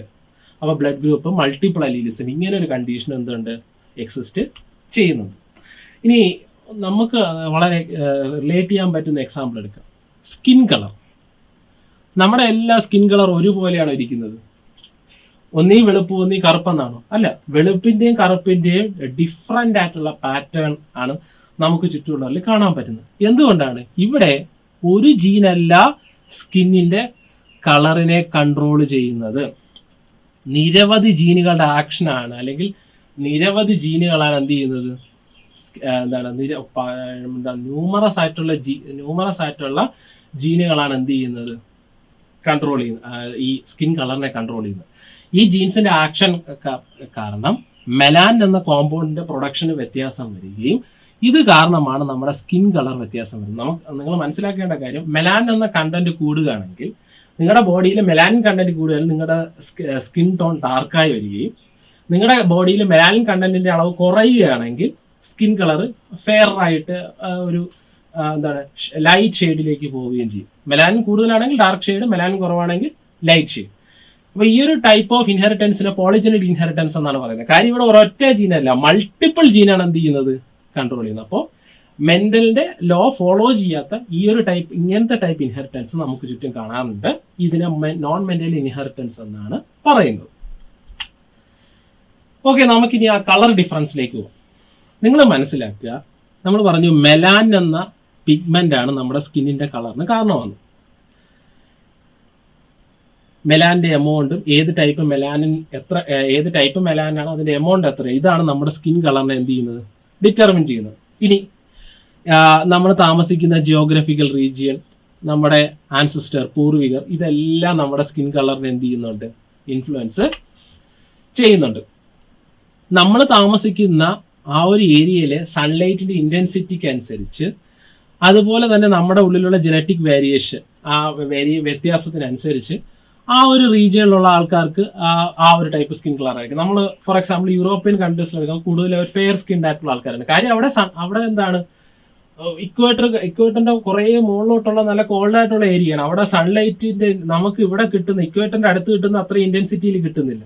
സോ ആ ഒരു ജോഗ്രഫിക്കൽ വേരിയേഷനും ജോഗ്രഫിക്കൽ ആയിട്ടുള്ള ഇൻഫ്ലുവൻസും അതുപോലെ തന്നെ ജനറ്റിക് വേരിയേഷനുമാണ് എന്ത് ചെയ്യുന്നത്, ഈ സ്കിൻ കളറിനെ കൺട്രോൾ ചെയ്യുന്നത്. അതുപോലെ തന്നെ ഈ ജനറ്റിക് വേരിയേഷനും സൺലൈറ്റും മാത്രമല്ല, സൺലൈറ്റ് പോലെ തന്നെ നമ്മുടെ ഡയറ്റ്, നമ്മുടെ വിറ്റമിൻ ഡിയുടെ കൺസപ്ഷൻ, ഇതൊക്കെ നമ്മുടെ എന്തിനെ ഇൻഫ്ലുവൻസ് ചെയ്യാറുണ്ട്, സ്കിൻ കളറിനെ ഇൻഫ്ലുവൻസ് ചെയ്യുന്നുണ്ട്.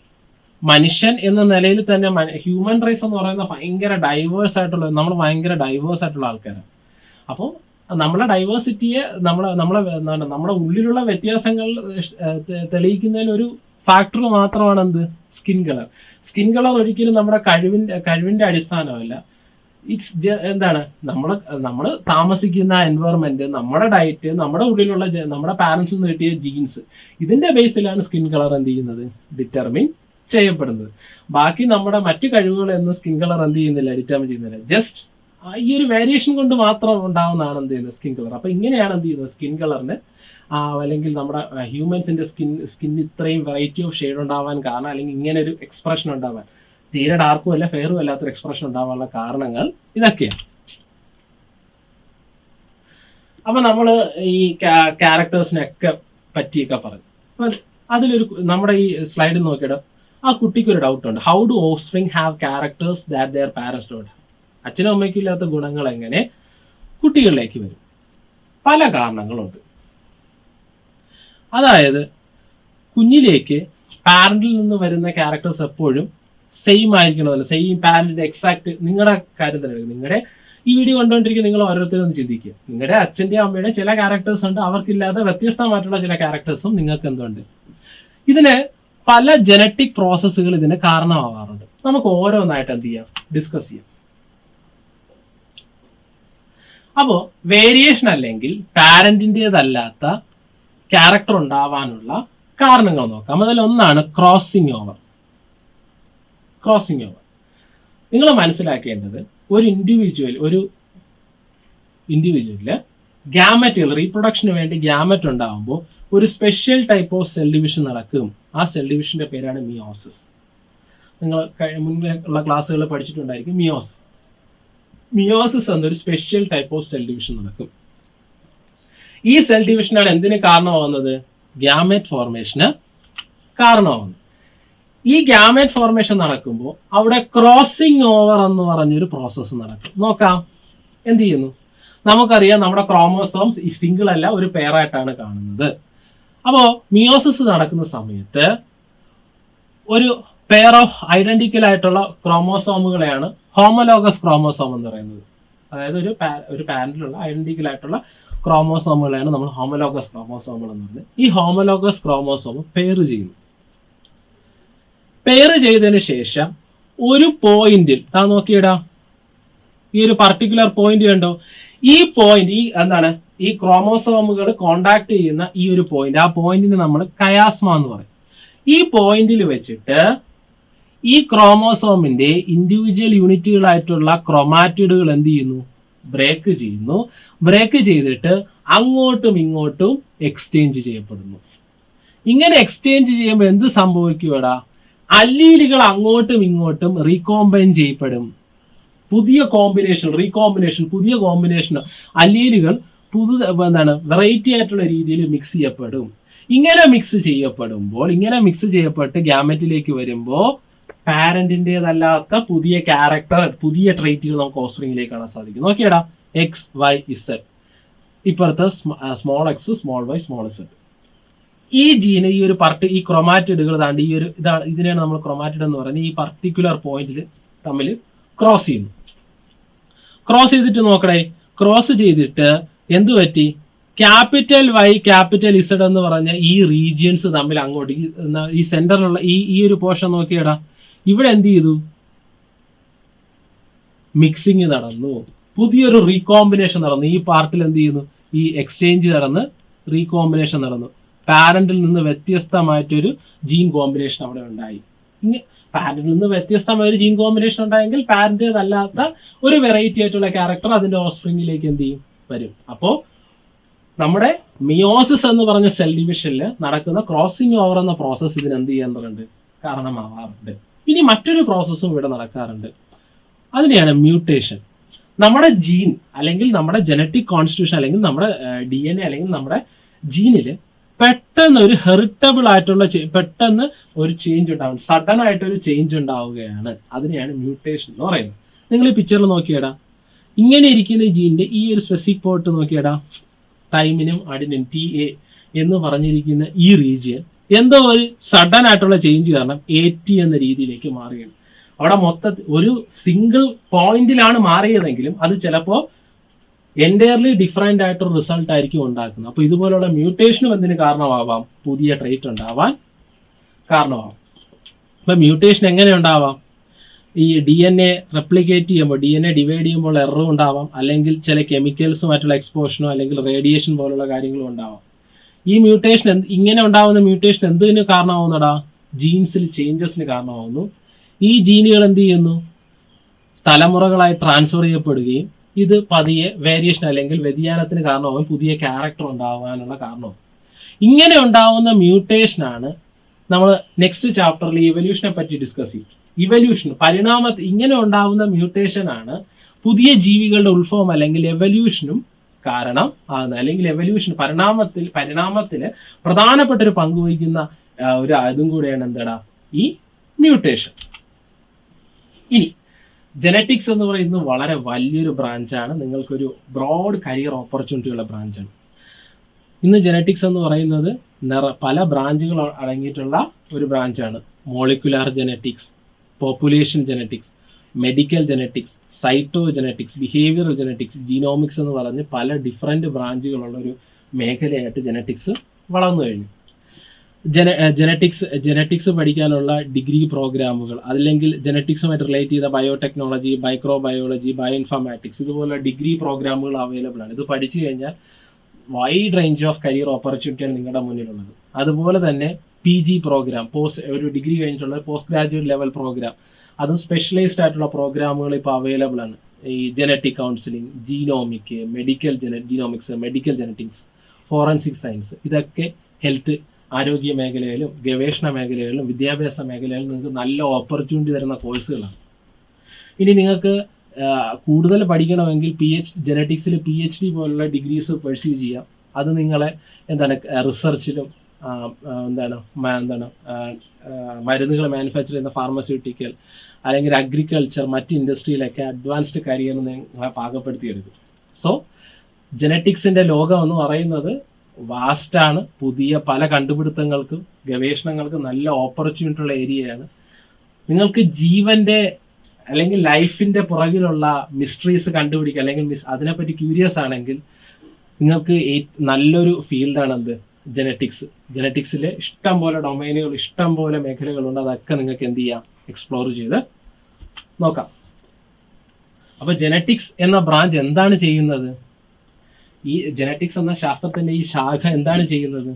ജീവന്റെ പിറകിലുള്ള മിസ്റ്ററീസ് എന്ത് ചെയ്യാൻ ട്രാവൽ ചെയ്യും. ഈ ജെനറ്റിക്സ് എന്ന ഈ ബ്രാഞ്ചാണ് നമുക്ക് മനസ്സിലാക്കി തരുന്നത് എങ്ങനെയാണ് ജീൻസ് ഫങ്ഷൻ ചെയ്യുന്നതും എങ്ങനെ അതൊരു തലമുറയിൽ നിന്ന് അടുത്ത തലമുറയിലേക്ക് വരുന്നു. ഈ ഒരു മേഖലയിലുള്ള അഡ്വാൻസ്, ഈ ഒരു മേഖല വളർന്നത് കൊണ്ടാണ് ഇന്ന് നമുക്ക് ഈ ഒരു മേഖലയുടെ ഡെവലപ്മെന്റ് കൊണ്ടാണ് ജനറ്റിക് എഞ്ചിനീയറിംഗ് പോലുള്ള ടെക്നോളജികളും ഇന്ന് നമ്മൾ കാണുന്ന അഡ്വാൻസ്ഡ് ആയിട്ടുള്ള വാക്സിൻസും മെഡിസിൻസും ഒക്കെ നമുക്കിപ്പോൾ അവൈലബിൾ ആയിട്ടുള്ളത് ഈ ഒരു ശാഖയുടെ, ഈ ഒരു ജെനറ്റിക്സ് എന്ന് പറഞ്ഞ ബ്രാഞ്ചിന്റെ വളർച്ച കൊണ്ടാണ്. ഇനി ജെനറ്റിക്സിൽ ഉണ്ടാവുന്ന ഈ കണ്ടുപിടുത്തങ്ങൾ നമുക്ക് എങ്ങനെയാണ് എവല്യൂഷൻ അല്ലെങ്കിൽ പരിണാമം എങ്ങനെ സംഭവിക്കുന്നു എന്നതിനെ പറ്റി ഒരു ഐഡിയ നമുക്ക് എന്ത് ചെയ്യുന്നുണ്ട്, തരുന്നുണ്ട്. ഈ ജനറ്റിക് പ്രോസസ്, ഓരോ ജീവികളുടെ ഉള്ളിലുള്ള ജനറ്റിക് പ്രോസസ്സുകളുടെ ഈ എന്തൊക്കെ പ്രോസസ്സുകളാണ് നടക്കുന്നതെന്ന് നമുക്ക് ആ ഒരു ജീവിയുടെ പ്രത്യേകതകളെ മനസ്സിലാക്കാൻ തന്നെ സഹായിക്കുന്നു. അപ്പോൾ ഈ പ്രോസസ്സുകൾ എന്താണ്? ഫണ്ടമെൻ്റൽ ആയിട്ടുള്ള പ്രോസസ്സാണ്. അതുപോലെ തന്നെ ജീവന്റെ പരിണാമം എങ്ങനെ ഉണ്ടായി എന്നതിനെ പറ്റി നമുക്ക് കൂടുതൽ ഇൻഡെപ്ത് ആയിട്ട് നമുക്ക് മനസ്സിലാക്കി തരുന്ന ഒരു പ്രോസസ്സും കൂടെയാണ്. അത്രത്തോളം ഇമ്പോർട്ടൻ്റ് ആണ് ജെനറ്റിക്സ്. ഇനി എവല്യൂഷനെ പറ്റി നമുക്ക് എന്ത് ചെയ്യാം, സെക്കൻഡ് ചാപ്റ്ററിൽ ഡിസ്കസ് ചെയ്യാം. വീഡിയോ ഇഷ്ടപ്പെട്ടു തരുന്നു. എന്തെങ്കിലും സജഷൻസ് ഉണ്ടെങ്കിൽ കമൻറ്റ് ചെയ്യുക. ഈ സ്ലൈഡ് ഞാൻ ഡിസ്ക്രിപ്ഷനിൽ തന്നെ അതിൻ്റെ ലിങ്ക് കൊടുത്തേക്കാം. വീഡിയോ ഇഷ്ടപ്പെട്ട സബ്സ്ക്രൈബ് ചെയ്യുക, ലൈക്ക് ചെയ്യുക, ഫ്രണ്ട്സുമായിട്ടൊക്കെ ഷെയർ ചെയ്യുക. നമുക്ക് നെക്സ്റ്റ് ചാപ്റ്ററിൽ വീണ്ടും കാണാം. അതിലേക്കും ബൈ ആൻഡ് താങ്ക് യു.